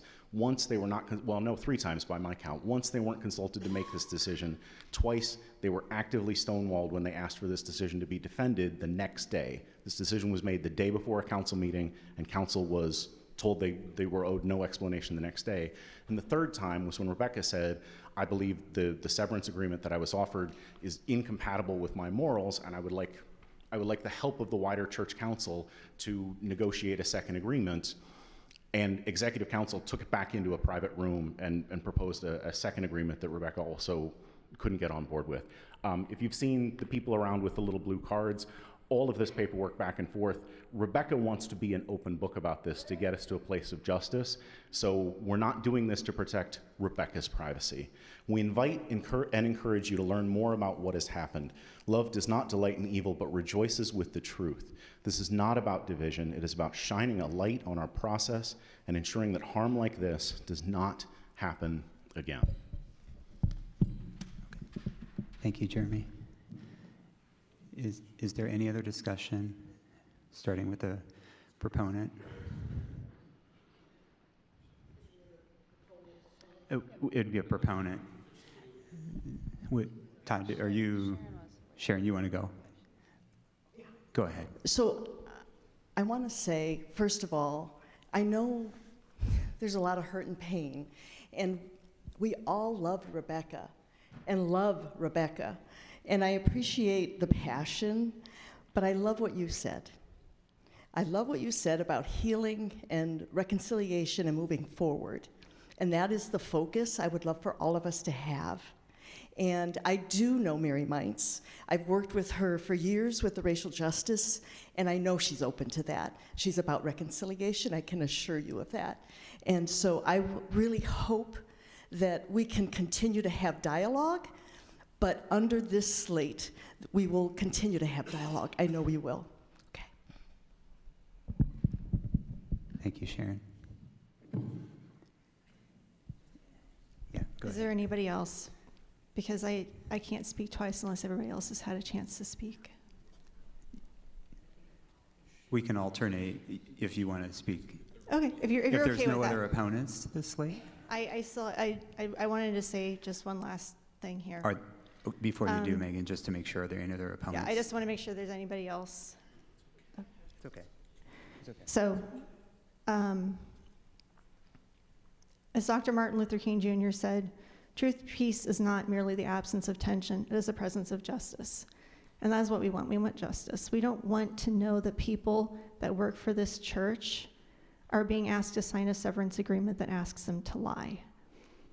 That's not okay. Okay? So we understand we can't unfire Rebecca, but what we can do is try to make sure that some of the things that happened in the process of this don't happen again. And I believe Mary can help us with that. But I also believe that you have the right to write in a candidate. You can put anybody in there, not a fictional character, please, but you can put anybody in there. And if you believe that this is something that the church needs to address, how we handle this, and that this needs more eyes on it than a few, then put in somebody else, okay? I'm not gonna make a separate nomination. I'm just gonna say if you feel strongly about this and what you've heard today, write in an alternate candidate. You can do it. Thank you.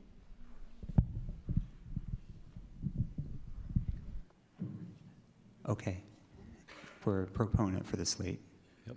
Hello, my name is Todd Samlin, and I'm going to give a little more of a personal perspective. So I was an employee for 38 years, and then my boss decided I was no longer a fit. It was a difficult decision on his part. It was definitely a decision that hurt me, my family, my friends, but it's his leadership decision, and I respected that. Now, I see with our program, we have 3 to 5 people that can discuss and debate and decide what's best.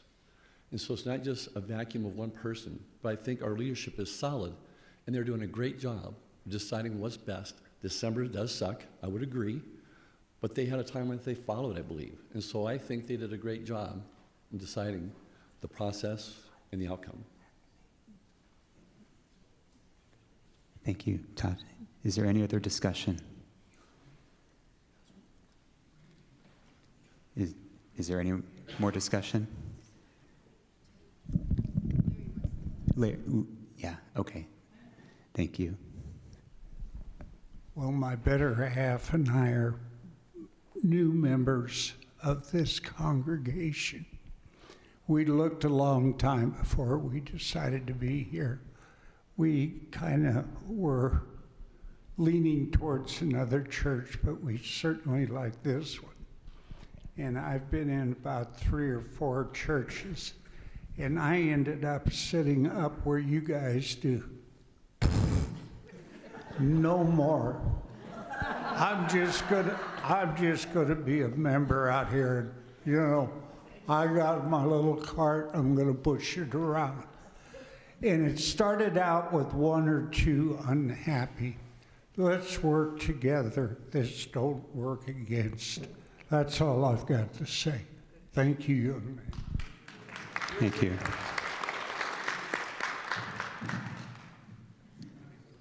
Okay, is there any other discussion?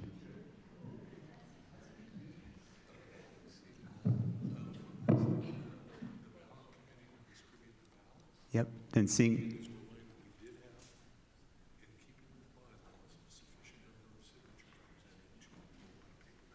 So we'd ask the ballot committee to distribute the ballots. And just as a reminder, we had a sufficient number of signatures from members to request that. So yeah.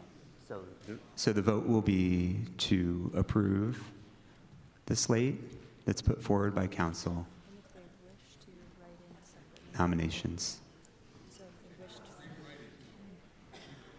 Just a point of information, is this a simple majority vote? Yes. Thank you. Yes. Yeah, and you are free to write in if you want to cross out the name.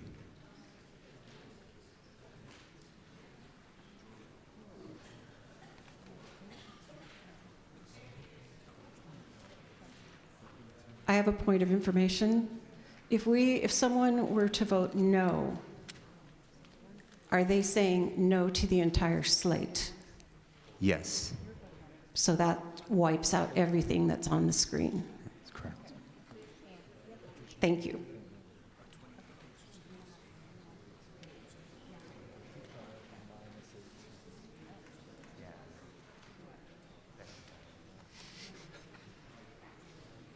Can I get a ballot?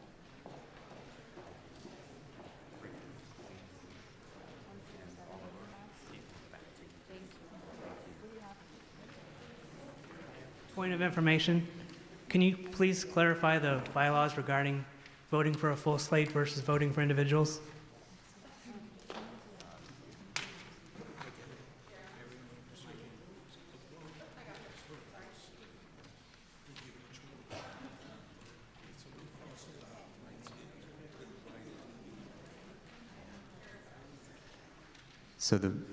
So the vote for the slate would be to approve the nominations from church council. A cross in, cross out, and a write-in would be a vote for that individual.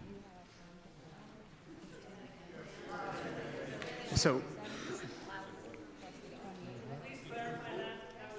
hang on. Yep.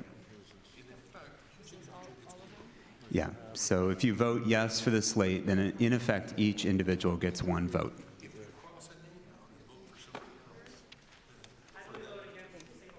Hang on. Cross their name out and write in the name Say of that the again, alternate. David. Yeah, or if you cross the name out and vote for another person, they will get a vote.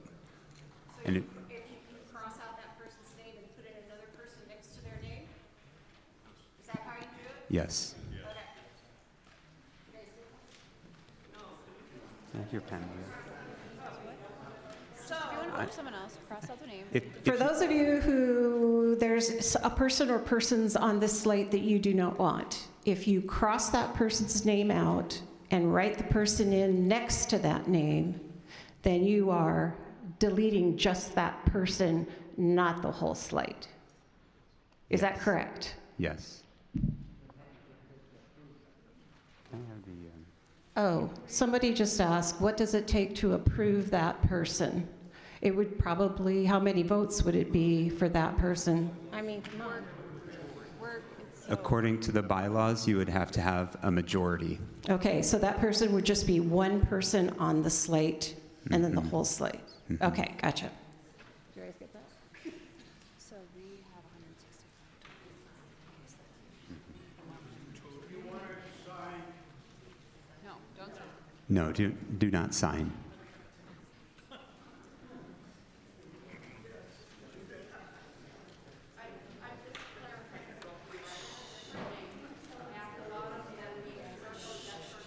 Could you come forward, Autumn?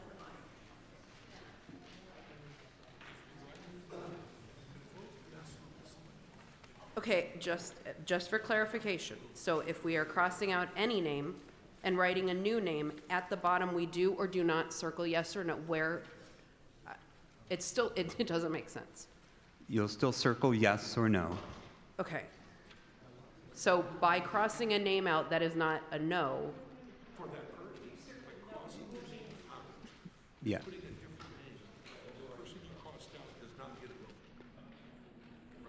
So I'm essentially So- saying yes to everyone that I did not cross through. Is that correct? Go ahead, David, clarify for a minute. If you're opposed to the entire slate, you vote no. Okay. If you're in support of the entire slate, you vote yes. Okay. If you want to cross out an individual and put another name in and vote yes for everybody else, you put yes, cross a name out, and write it in. And those individuals will get individual votes. And if for a single office, a majority of folks vote for the same person, then whoever got written in would be elected. Great, thank you. Yes, you're welcome.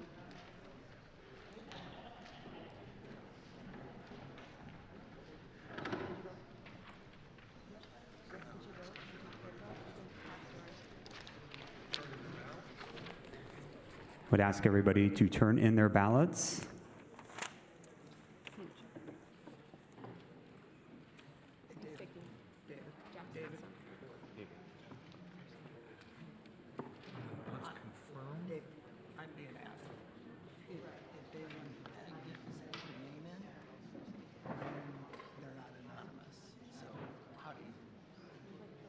Yeah, make the choice, right? If you want to add by, that's what you get, because you have to be, the thing is in order to vote online, according to the bylaws, you have to have your camera on and all of that. So however you vote online is going to be visible. Yeah. So ask, make sure, is there any outstanding ballots? Are there any outstanding ballots? Are there any outstanding ballots?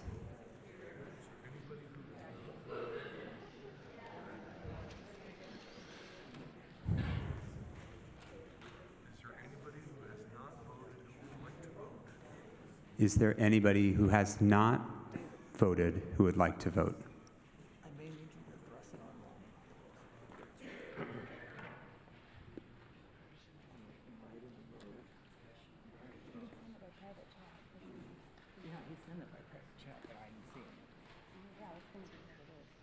Well, but the issue is Okay. bylaws provide that online voting has to be done while you're on the screen.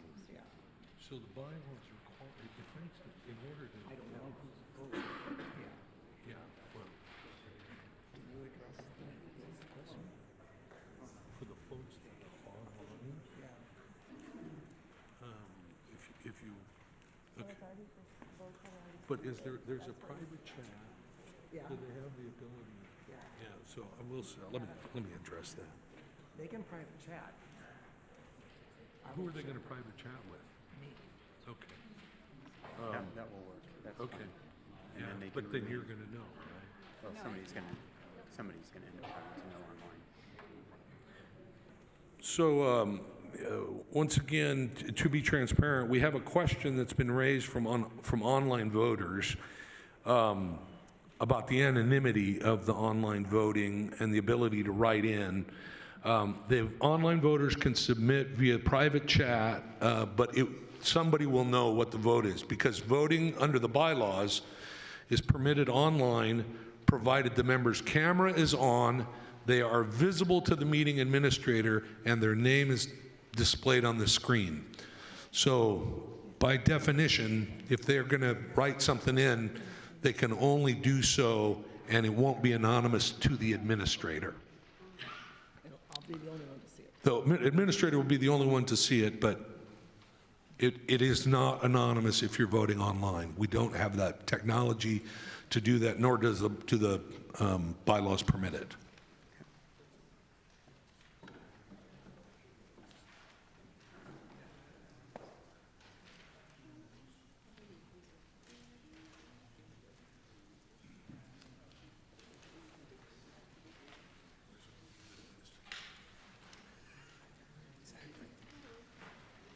We need a song. Sing That's us what a we were song. just saying, yeah. Anybody? A little Jeopardy going here. Not from me.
can't hear anything. I think Do, online, can you hear this? online, can you hear?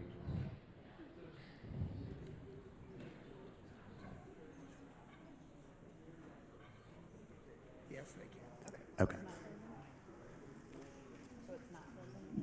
It's going.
Can,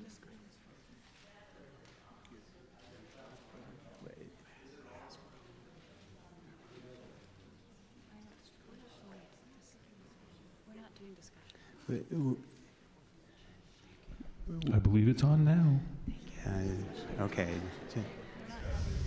Mr. Moderator, may I request one moment while you count the votes for just one comment that has nothing to do with the vote? That is out of order. I'm sorry. Are we going to have a point in the agenda that we'll be able to make any further comments? Not on the agenda. Motion that we have open comments. That it is not on the agenda for today. I'm sorry.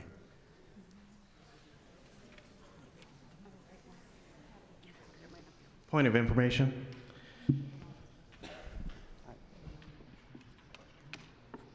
What is the question?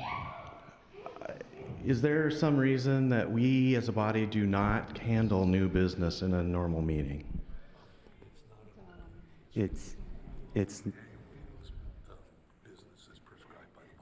yeah, so it's not a normal meeting, Mark. It's a meeting prescribed by the bylaws. But it's a normal meeting in that it is the only meeting that most of the people in this room come for. So I guess I question that, but thank you for your statement. Yeah, there's actually, for clarification, and I just want to be clear on that, there are special meetings of the congregation that can be called, right? But for the annual meeting, we have specified business in the bylaws to carry out. So I'm sorry, Mitzi. That's okay. I just wanted to suggest a formal reconciliation process so we don't see the things happen that happened the last two times we saw this. Thank you. Sorry, that was really. Hey. Is there? I really want to be clear on that. That right now we're not having open discussion. Okay, I'm going to read you the bylaw that affects this, and then you guys can tell me what the rules are. The bylaws 6.2.1.1. Any matter affecting the religious, financial, or social welfare of the church may properly come before the annual meeting upon having provided that notice provided by section 6.2.5. So I think it's which is 2 weeks' notice. Fair enough. So you have to give notice in advance.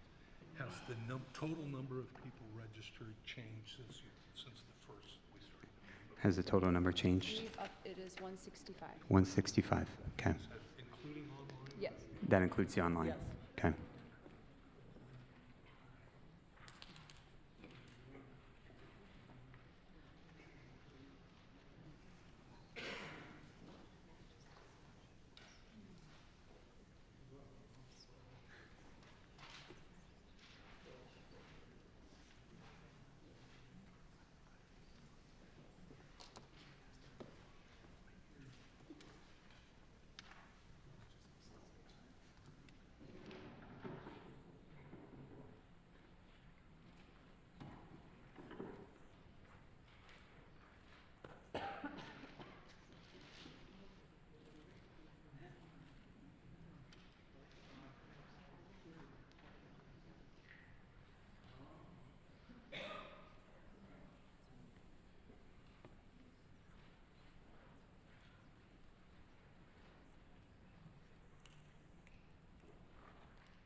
we're counting for those that are online.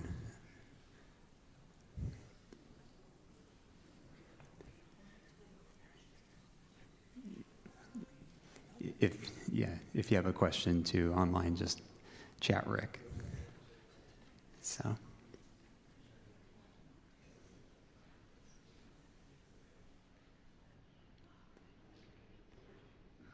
Thank you for your patience, everybody.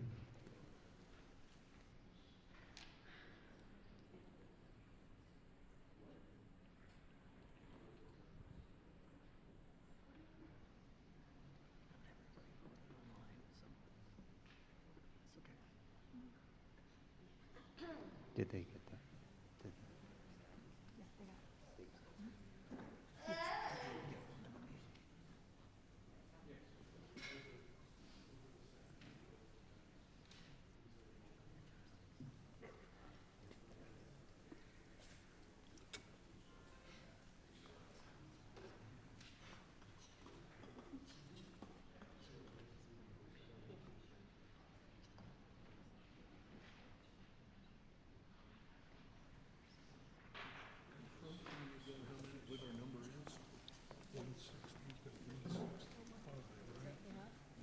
What, it should be, because I told them. David. Not everybody online voted. Yeah. Yeah, but they don't have the online votes. How do they have? I gave them to them. I gave them.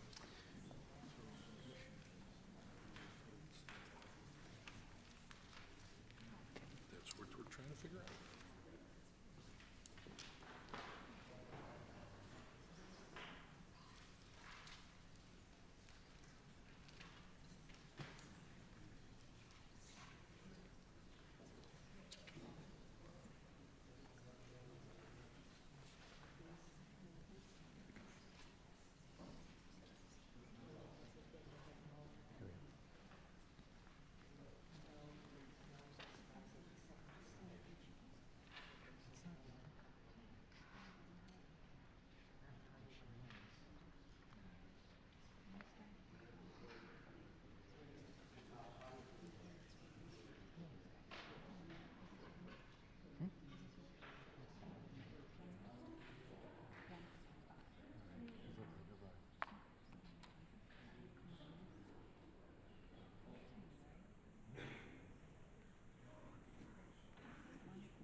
Yes.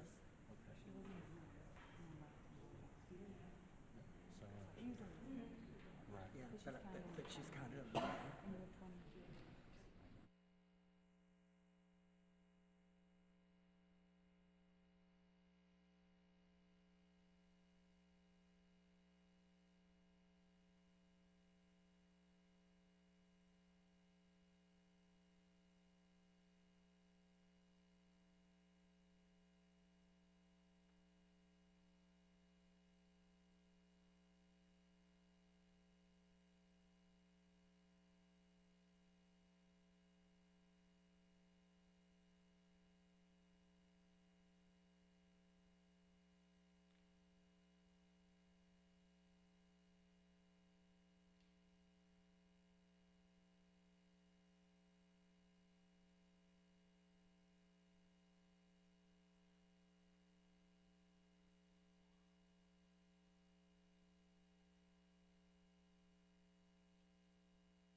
Hopefully those online can still hear.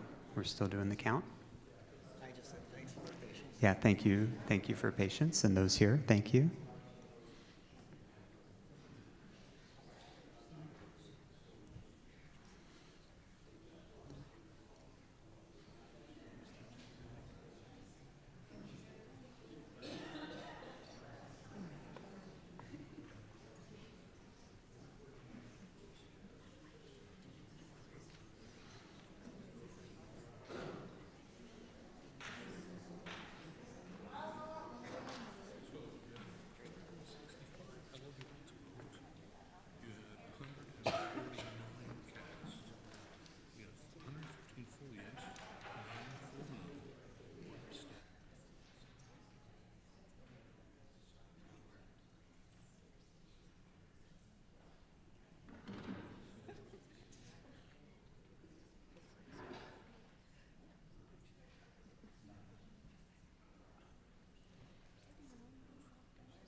Once again, everybody, we had 165 eligible, 149 cast. We had 115 full yes, 9 full no's, 1 abstain.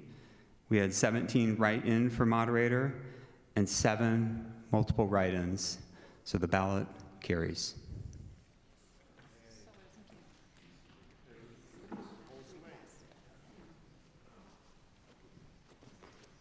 Thank you, everybody, for your patience. All right, so we're going to move on to the next order of business, which is the installation of church officers and new board members. So I would invite Jenny up. Yes,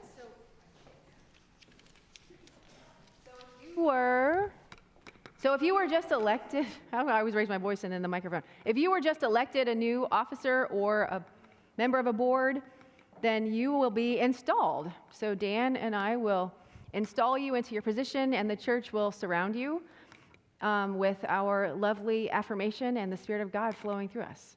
We know that service is never easy, no matter what capacity you're serving, but it is such a gift and an honor. And I want to say, just as your pastor, thank you for being willing. Thank you for saying yes. And thank you for upholding the amazing ministry of Countryside Community Church. So now I call forward all of the officers and board members to come and kind of stand in a circle. This is all the ones who we just voted on to install you into the next ministry together. I cannot see. Sorry, I'm sitting in front of you. Gather around, and if you wouldn't mind facing the congregation so everyone can see you and the Zoom members can see you. And starting with Carrie. I know, sorry, David. It's in the back, you go, the I voice guess. of God. So, yeah, So right, if you or wouldn't mind to something. just rowdy over there. Would you just say your name, sort of like your name, so that people associate your face with your name, and so the folks on Zoom can see you? We'll start over here.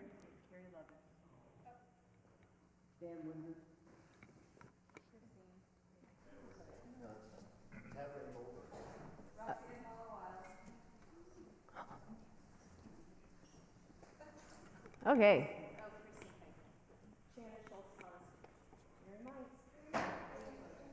Adam Steinbeck. Vicki Roy. John Campbell. Keith Burrows. That's right. And those of us, those who may not be standing here today, we also remember. And in the spirit of all the saints serving, this blessing is for those who are coming into the ministry and then those of you who continue to serve, maybe in different capacities. So, you have been called by God and chosen by this faith community for leadership in the church. This ministry is both a blessing and a sacred responsibility. It recognizes the unique gifts you bring and calls you to serve among us and with us. With gratitude, we honor your commitment and invite you to offer your best to the work of love, justice, and compassion And I will add reconciliation and healing in the world and in the work of this church. Live a life rooted in faith. And may your actions reflect Spirit's call and presence in all you do. Today, we affirm and install each of you to serve in this ministry. Do you acknowledge yourself as a faithful follower of the way of love, committed to the service of God's work in the world? If so, please respond, I will.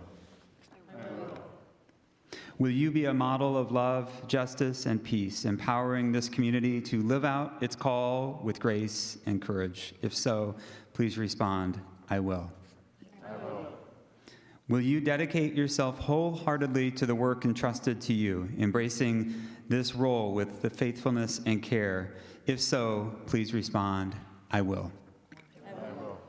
And let us pray together. Loving and ever-present God, pour out your blessings upon these beloved ones who have been called to serve in this faith community. Grant them wisdom and strength and grace as they give themselves fully to the ministry to which you have called them.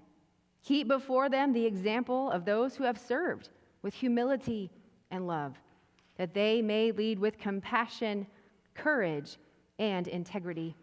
May they be guided by your Spirit and find joy in the work before them.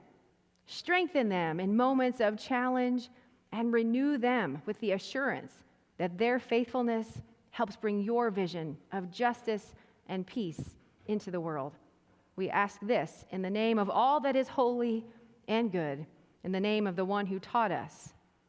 Amen. Beloved friends, rejoice that the Spirit calls forth leaders to serve this faith community. Will you, the congregation, support, encourage, and uplift them in their responsibilities, offering your collaboration, your counsel, and your prayers? If so, please respond, we will. Thank you. Thank you, everybody.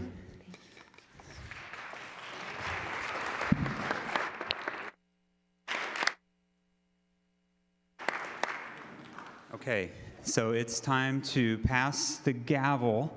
My family gets me back. They may not want it, but it's coming. So we don't have an official gavel, so I'm going to pass the spiritual gavel to Mary. But I want to say really quickly before I do that, I just want to reiterate. Am I still on?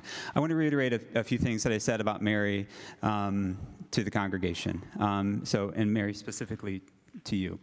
I want to reiterate previously what I said about Mary. Countryside is blessed as a community to have someone like you with the talent, experience, and personal character willing to serve as moderator. You have brought your decades of executive leadership wisdom and service to Countryside. You are always willing to do whatever it takes to help, whether big or small. You have an incredible heart for people and Countryside. We are very fortunate you have accepted the call to serve as moderator.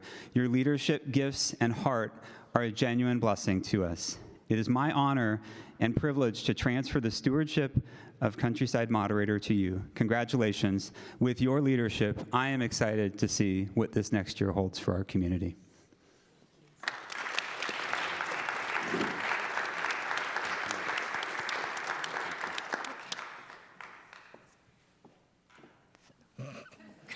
Okay. And did you notice my new team members are taller than Dan?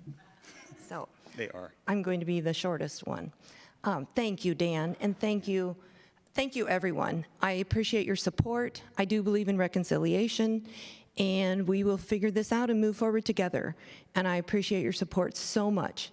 Dan, thank you for your leadership, for helping lead this church, for making tough decisions, for meeting for hours and hours. Thank you, Christine and children, for giving us Dan this year and last year too. But thank you so much. We have this gift for you, and I forgot what else I was going to say because I'm just emotional right now. So thank you, Dan. Thank you very much.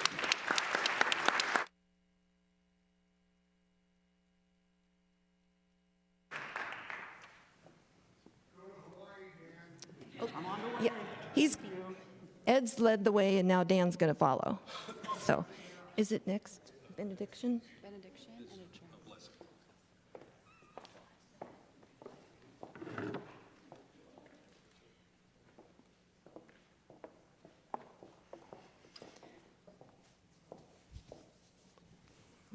Word of the day, reconciliation. Word of the day, peace, hope, love. And the greatest of these is love. There are hard times.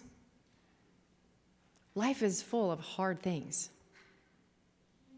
You have been through so many hard things in your past, and the future is no promise that those things will be behind us. But as we sit here with those who are hurt and have courage to share pain, stories that speak into our collective story, we are full of the human experience. We have so many more questions to ask God. Why? The one question, who do we choose to be? You show up for each other. You show up with love and patience and grace. And mostly, I bear witness to a faithful church. A faithful church. So know that I am with and among. I cast my vote beside you, and I pray for each of you. I pray that God will lead us in ways that we don't know how to lead ourselves. That God will continue to grace the leaders that you are with wisdom, and that we might co-create a future so bright that people who are longing for the love that we experience to just have a piece of it. So church, thank you. Thank you. There's a lot of pain, but there's a lot of gratitude. And we know that, who was it, Leonard Cohen? Probably not, but right? When we're broken through the spaces, that's where the light comes in. So let us hear these words. God of our coming and going, God of our past, our present, and our future. We have met. We have shared stories. We have cried together. We have remembered. We have also visioned, shared hopes, dreamed dreams, and we still imagine more. And now we go out into the world in which we do most of our living and our ministering. As we go out, remind us that we do not go alone. As we go out, remind us that we go with a mission. As we go out, fill us with love, hope, and peace to share with the world. May our lives and our ministry be signs of your love and promises and possibility for the world. Thanks be to God. Amen.